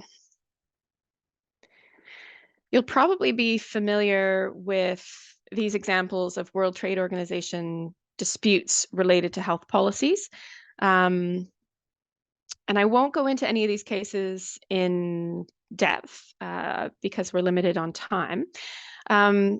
These are just a few examples, and there aren't that many. And those health policies that are non-discriminatory and made in good faith usually do prevail.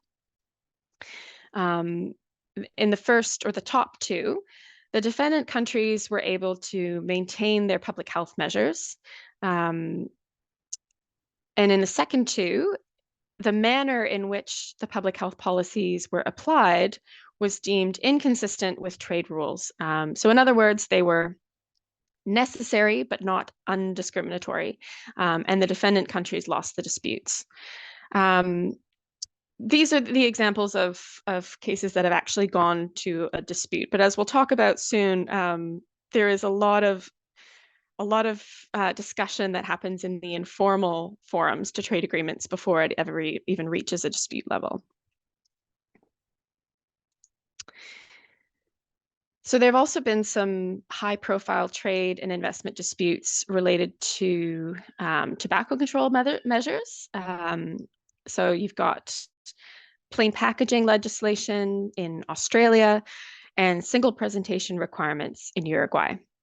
Australia implemented the Plain Packaging Act in 2011 as part of comprehensive tobacco control measures, which were recommended by the World Health Organization.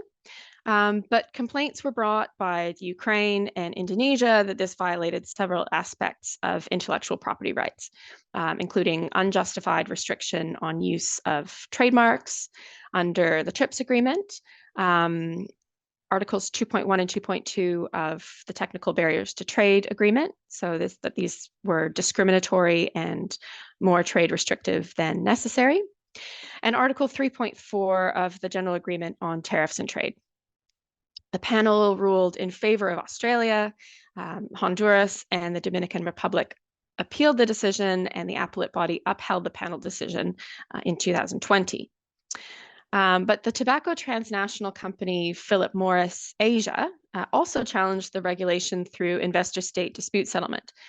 So after losing a battle in the Australian High Court, the company moved ownership of its Australian operations to Hong Kong to take advantage of the investor-state dispute settlement, or ISDS, in the Australia-Hong Kong Investment Treaty. So this made headlines around the world.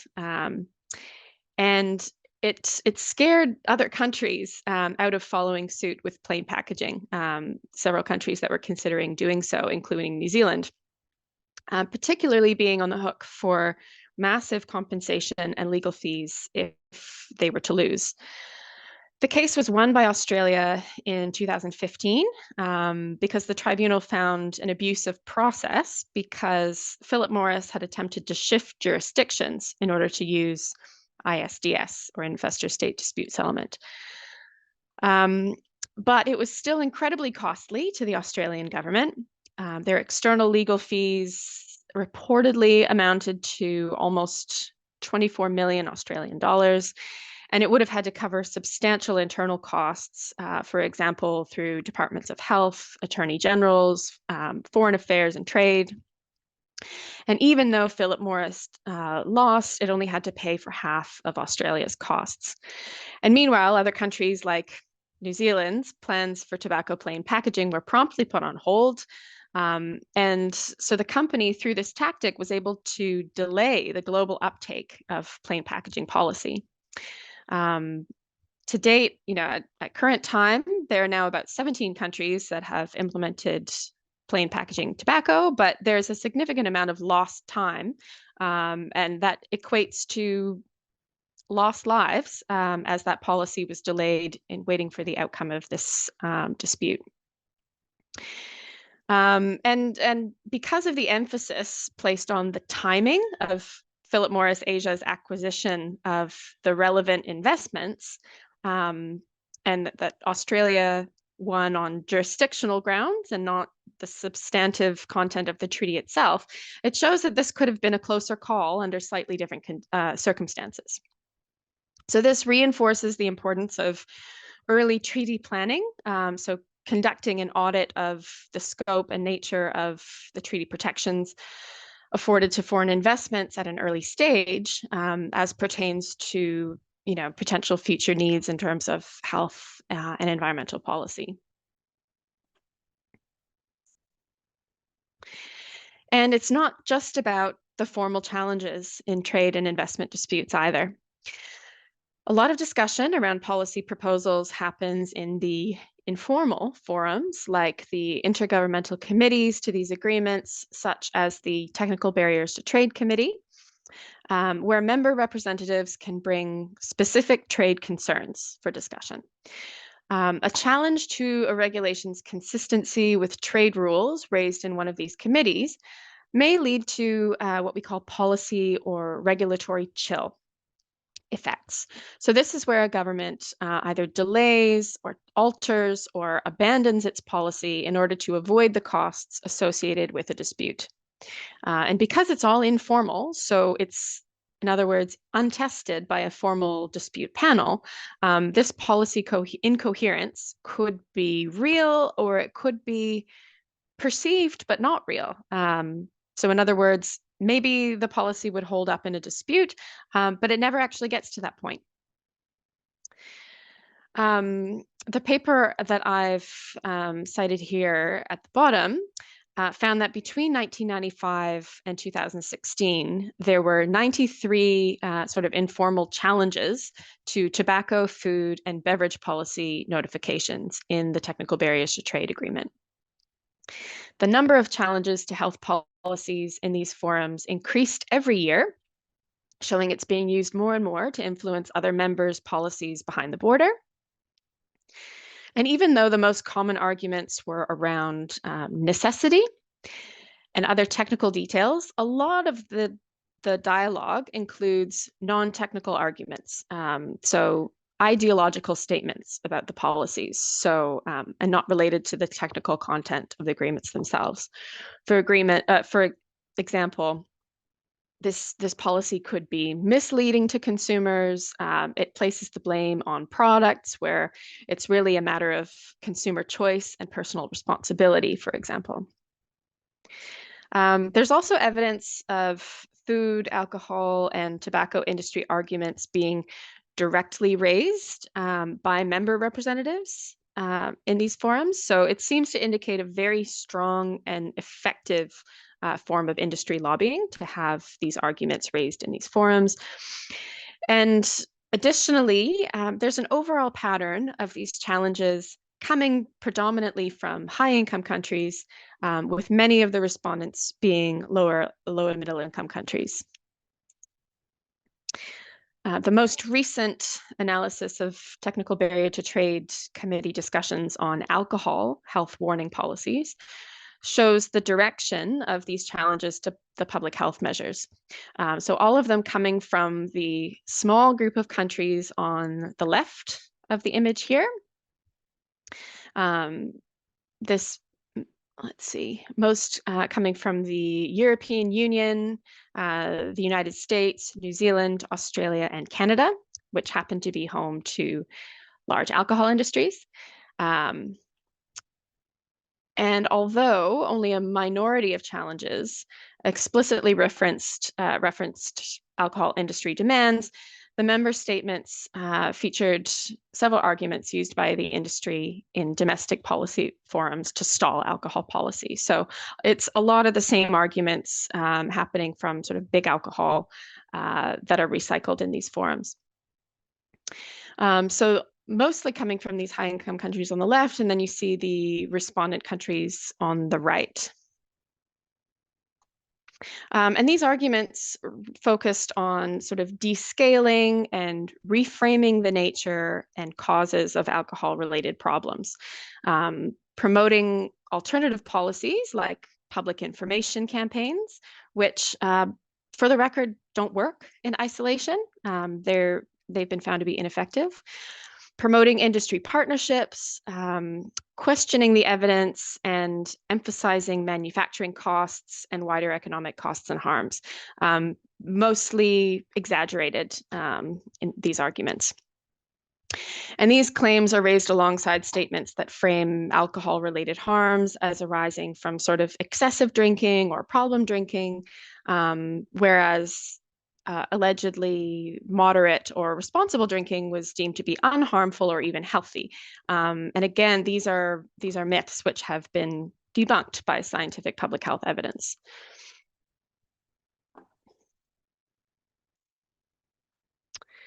And why do these informal challenges matter? Well, research has found that in many cases, these informal committee discussions result in the weakening of the original health policy in terms of its effectiveness in improving health outcomes.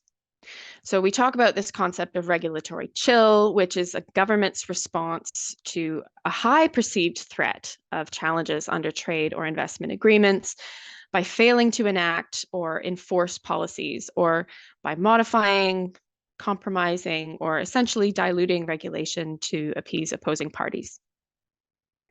And this happens as a result of uncertainty, a lack of knowledge and legal capacity of policymakers to interpret these agreements. And there's evidence that this is particularly an issue for low and middle income country governments with maybe limited resources and training in this area, and in trade and health interactions in particular. And also in new and emerging areas of regulation where there's actually very little precedent, and the evidentiary basis for the regulation might be emerging, while it might still be a very necessary policy for public health. I want to just quickly bring your attention to a particular piece of research conducted in South Africa by some colleagues of mine, which found evidence of so-called anticipatory chill internally within government, affecting whether and how important health policies could proceed. They also noted significant concessions limiting public health regulation that came up during trade negotiations, particularly with larger and more powerful economies, including further opening their markets for processed food products and alcohol. These issues in alcohol and nutrition policy were actually contrasted with a relatively strong coordination on the health and trade issue of intellectual property and pharmaceuticals. And historically, South Africa has had fairly bold policy action in access to generic medicines, despite threats of trade sanctions, trade disputes, and domestic litigation. So it's a really interesting case study. But yeah, just to draw attention to the fact that this obviously cost-benefit analyses are conducted when any agreement's being negotiated, but it's really important that the health impacts are not underestimated. So we know that trade negotiations are heavily influenced by private sector parties who are very aware of the possibilities of public health regulations, and will try to preempt this regulatory space. But this influence is rarely balanced by equal engagement from stakeholders in health and civil society. We see significantly more policy submissions from industries than we do from health experts and civil society. These stakeholders often lack the resources and capacity to engage in trade policy in this way. And health actors typically aren't considered influential or legitimate stakeholders to be brought to the negotiation table. Adding to this, there's a general lack of transparency in trade negotiations that can be a real cause for concern, with health officials often unable to see the final content of the agreement and do their own assessment of health impacts until after it's signed. Whoops. Okay.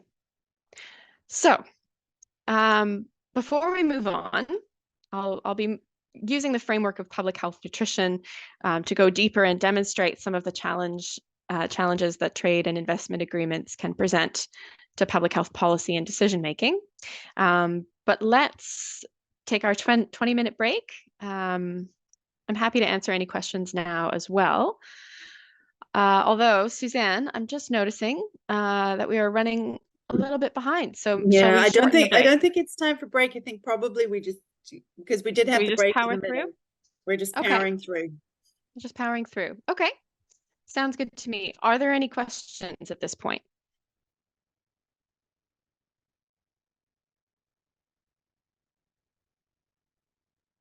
Yeah, thank you very much. Thank you very much, Kerry. I think some of the questions I have put in the dashboard, but I wanted to know that, promoting alcohol, I mean tobacco, is a harm for human being nowadays. And this is approved from the scientific point of view. But you may find some of the countries are still promoting, while WTO are insisting that to avoid promoting alcohol, tobacco. I mean tobacco. Yeah. So, what about those countries which are still promoting farming tobacco in their country, while they are killing a number of people in their country as well as outside the country? So, what measure can we put in place to stop this as an expert? Thank you. Yeah, thank you. It's a good question. And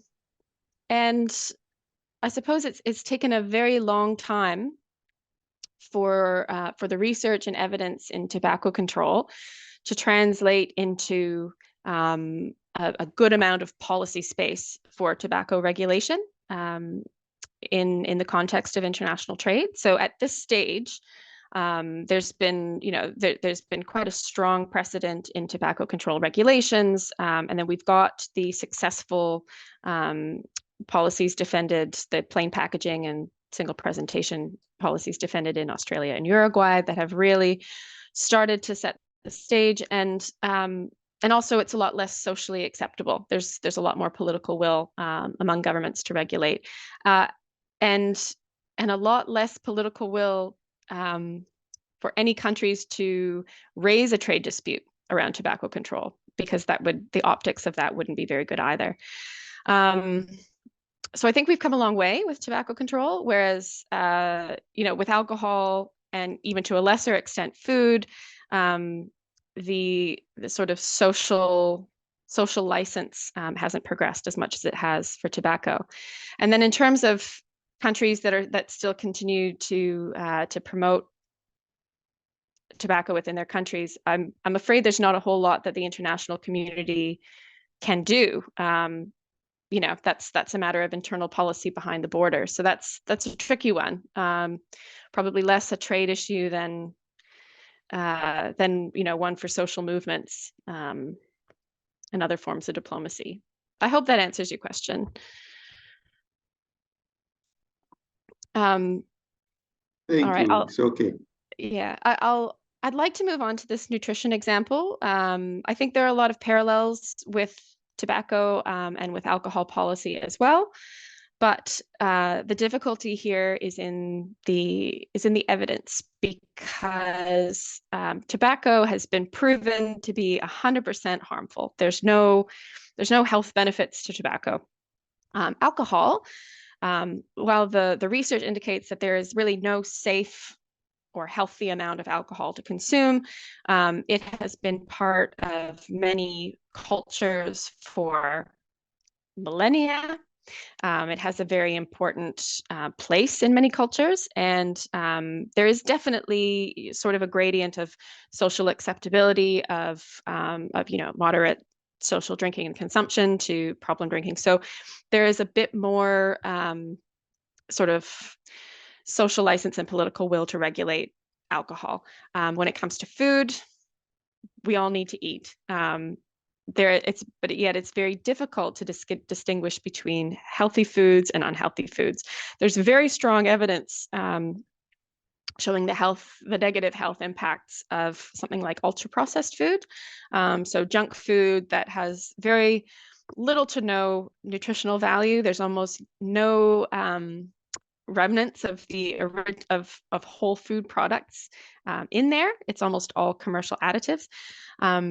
But in designing health regulation, it's very difficult to draw the line between what is a healthy food and what is an unhealthy food. So this is an area where this policy space is very hotly contested, but also you look at rates of diabetes and obesity and heart disease, many of which hugely related to our diets, and they're skyrocketing around the world. So obesity in general, it's a pandemic of huge proportions, especially among young people. So there's a very high need to act to regulate food environments, the health, the nutrient content of food, what type of healthy foods are available to people, the promotion of unhealthy foods, as well as labeling of foods so that consumers know what's in it.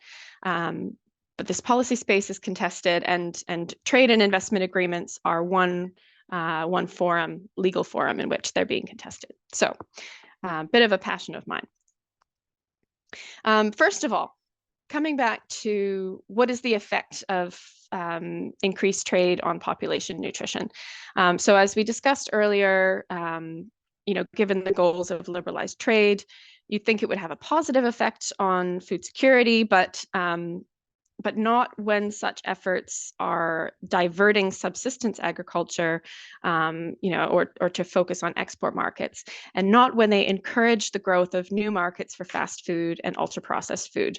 So all that to say that this paper here demonstrated a correlation of market deregulation through the Index of Economic Freedom on fast food consumption and body mass index, which is a measure of unhealthy weight gain.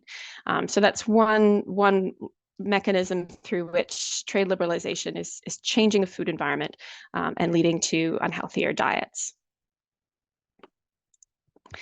These two studies are just interesting because they looked specifically at sweetened beverages.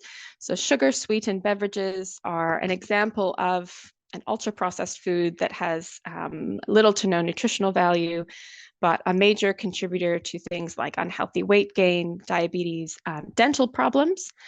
And these studies contrasted markets based on their degree of trade liberalization. So looking at changes in Peru's soft drink market before and after entry into a United States-Peru free trade agreement, and comparing this to Bolivia, a country that didn't have a similar agreement with the United States, and finding that this had a big impact on consumption of beverages nationally. And it had some positive and some negative implications for nutrition. And then the second study compared, did the same type of analysis comparing Vietnam, both before and after its accession to the World Trade Organization. And they compared this to the Philippines, who are already a member and very kind of comparable market and economy. They found that the growth of sugar-sweetened carbonated drinks sales in Vietnam, led by foreign-owned companies, significantly grew and accelerated after this trade and investment liberalization.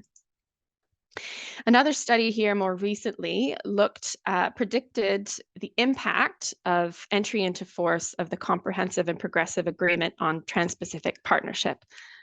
My goodness, that's a mouthful. And so they used soft drink consumption data from an international database for 80 countries from all regions, and they compared countries who are members of the agreement with comparable economies that are not. And in most cases, the countries that had joined the CPTPP were predicted to have a higher soft drink consumption after 5 years. So there's evidence of this negative effect on global diets, and it's essentially sort of a westernization of the food environment that comes with increasingly liberalized trade. And then there's different pathways to this. So it's changing countries' food environments and potentially getting in the way of government's ability to do something about it through policy and regulation. We can break this down into the further mechanisms, but because we don't have a lot of time today, that's where I'll leave it. Basically, we've got the different areas of these agreements that I will have to flip through, but you can access the notes and the slides later if you're interested. And unfortunately, I guess we have to miss our breakout groups as well. Sorry about that. I wanted to finish with some of the key challenges in policy coherence. Kelly, I was just to interrupt you quickly. I was just going to say, we can do the breakout questions in a discussion board on Canvas instead, so we won't miss it completely. So we can just upload all of that onto Canvas. That sounds good. Yeah, so to summarize, trade and investment agreements have been called a triple-edged sword for health, in the way that they can be used by harmful industries around the world. So goods and services liberalization provisions that reduce tariffs or eliminate restrictions on foreign direct investment encourage increased consumption of unhealthy products. They typically increase the volume of imports and local production, manufacturing and distribution of unhealthy products, alongside intensive marketing and advertising campaigns.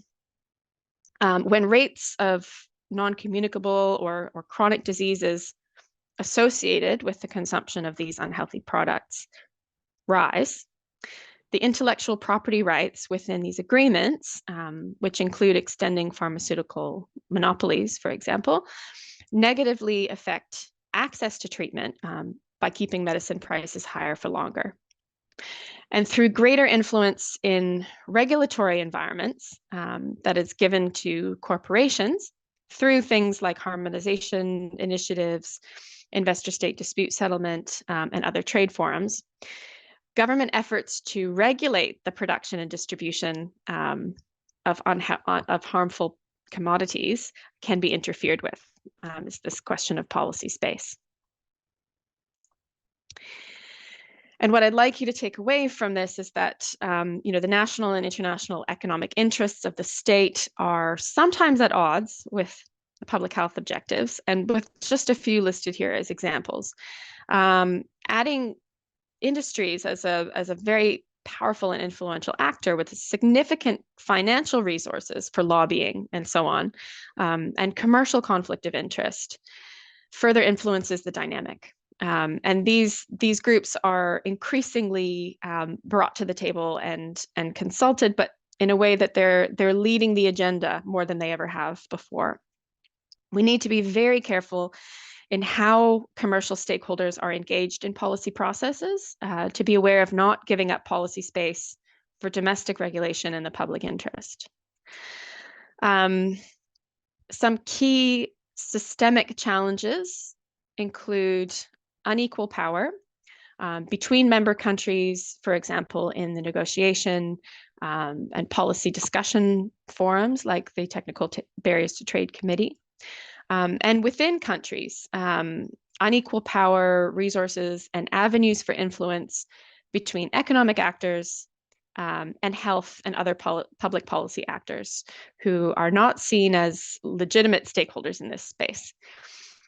And as a consequence, there's an absence of health policy actors. It can translate into an absence of the range of knowledge, values, and agendas of health policy actors in these agreements. These agreements do tend to think of health in very narrow terms, or it's ignored entirely. So as a result, there's a delegitimizing and a deprioritizing of health that can occur even in the internal vetting of regulatory proposals, for example, in regulatory impact assessments. Within agreements, there's a desire to harmonize regulatory processes across borders for greater efficiency. And this conflicts with the need to design context-specific health policy solutions. What works best in one place isn't necessarily the best option in another.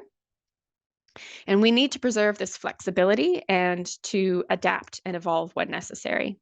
I think COVID was a great example of this. The treatment of public health evidence within trade forums is also a source of tension. For example, product regulation and the burden of proof to justify necessity in the technical barrier to trade agreements and chapters. You must have strong evidence for both the need and the expected effectiveness of a proposed regulation, but this might limit government's ability to implement innovative policies to address emerging health issues and threats. There's always a question of how much evidence is enough, especially when this is weighed against counter evidence produced by opposing parties. So you see a lot of industry-funded, purpose-driven studies that can be heavily biased And the precautionary principle is there in some agreements like the Sanitary and Phytosanitary Measures Agreement, and it should be emphasized in trade negotiations and fully exercised by governments wanting to regulate in the public interest when there's emerging evidence. And the same could be said for innovative measures to address environmental issues like climate change and promote sustainability. So I think the precautionary principle is really an underused element that should be present in more policies and agreements. Regulatory coherence provisions, while these are largely not yet binding or enforceable, they do imply establishing a national or central governing body with the power to review government's regulatory measures for compliance with good regulatory practices. But the participation and perspectives that will be represented in these bodies are at risk of being heavily skewed towards industry and multinational corporate interests. So again, there's this commercial conflict of interest where we need to be very careful of stakeholder engagement and have some rules and parameters around commercial conflict of interest. Because this creates really regulatory chill at the source before it ever gets to a dispute. And finally, as we know, the international trade and investment landscape is increasingly fragmented, which it presents challenges of policy coherence in the context of multiple, often overlapping objectives and commitments under different agreements. A few notes on COVID-19 and trade. We don't have a lot of time. I think there were certain red flags raised around COVID-19 measures and whether any countries would be subject to disputes. It did demonstrate the failure of high-income countries to really realize the promise they made at the time of TRIPS negotiations, that by agreeing to TRIPS terms, lower and middle income countries would benefit from technology transfer. And there were a number of negotiations around COVID that I think unlocked some further doors there. Many countries are negotiating new trade and investment agreements, and COVID can also possibly prompt a shift in global discourse towards a greater attention to health, I think, which might be a positive. But on the other hand, the economic impact of the pandemic has been used by certain industries to fight against health regulations. So arguing that, economic conditions are even harder now. So arguing not to bring in health regulations that could hurt their business and their bottom line. There's certain opportunities to rebalance the scales of public health and private economic interest, and I've highlighted a few ideas here. It's been suggested that investment agreements in particular include public policy exceptions. So on the basis, for example, of protecting public health and having lower thresholds for the use of these exceptions. So for instance, instead of the text requiring that a measure be necessary to achieve the policy objective or to protect public health, so that places a pretty high evidentiary burden, that the measure be simply designed to achieve or related to the policy objective of protecting health. So this lowers the burden of proof for implementing states.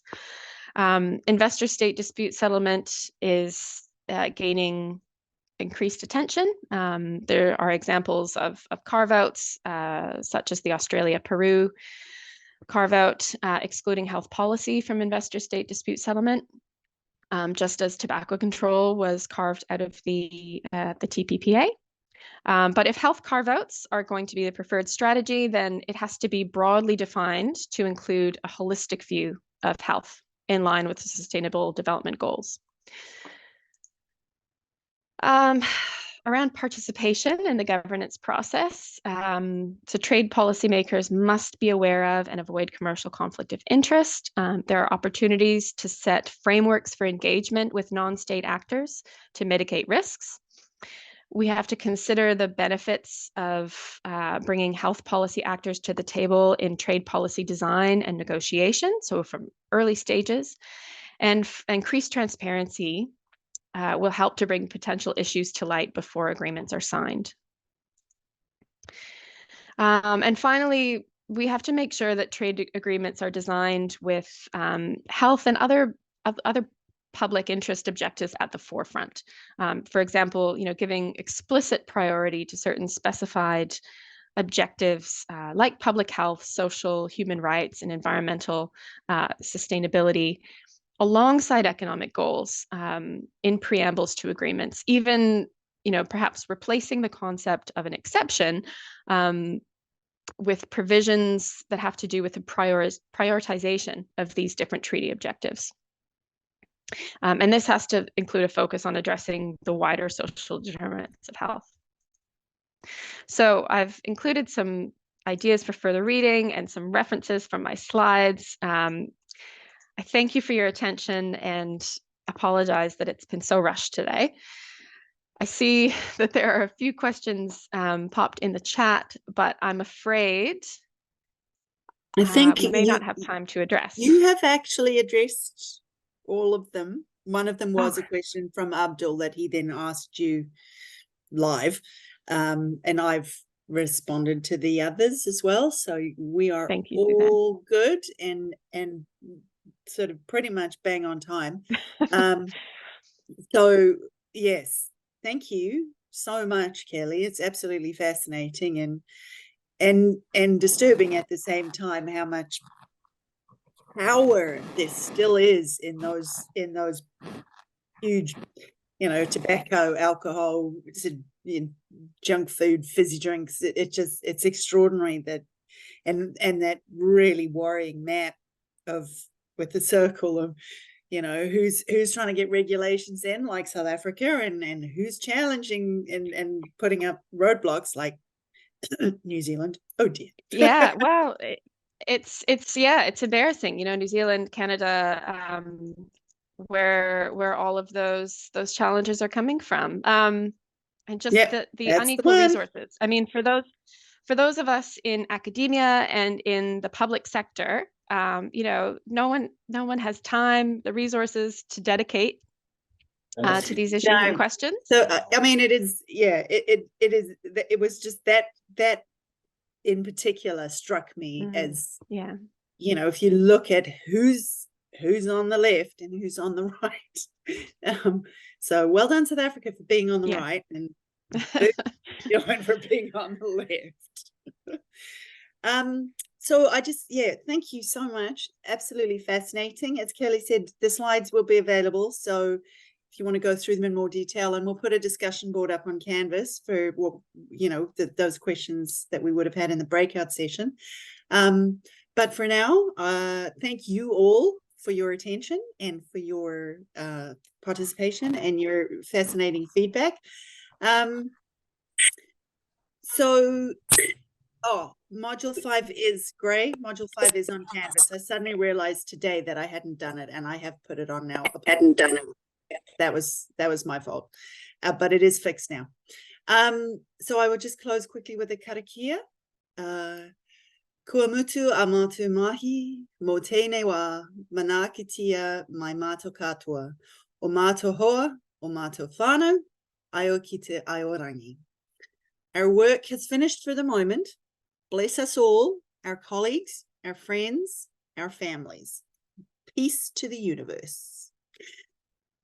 We will see you again tomorrow, as we say in Te Reo, ka kite a popo. Thank you all. Thank you, Kelly, and have a wonderful day. Bye-bye. Thank you. Bye. Bye. Bye. Bye, everyone. Bye. What's the language of the karakia? Which language is that one when you do a karakia? Oh, it's Maori. It's the indigenous language. Maori. It's the indigenous language of New Oh, Zealand. So oh, if you have a look on the front page of Canvas, there are some resources where you can learn more about some of the karakia that we use. So the blessings that we use, some of the songs that we sing. The blessings.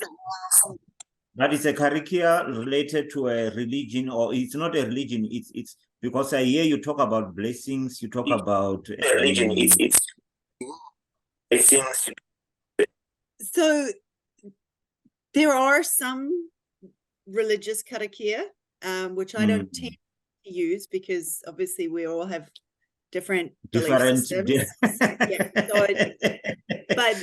also that these are karakia that date back hundreds and hundreds of years before colonization, before missionaries arrived here, all of that. So the ones that we use are sort of general blessings. Yeah, no, I hear it's about general, it's about well-being, it's about health, it's about, it's good. Because the moment we start getting into these religions, we are getting, but anyway, thank you very much. Bye-bye. Thank you, Maxwell. I'll see you tomorrow. Okay.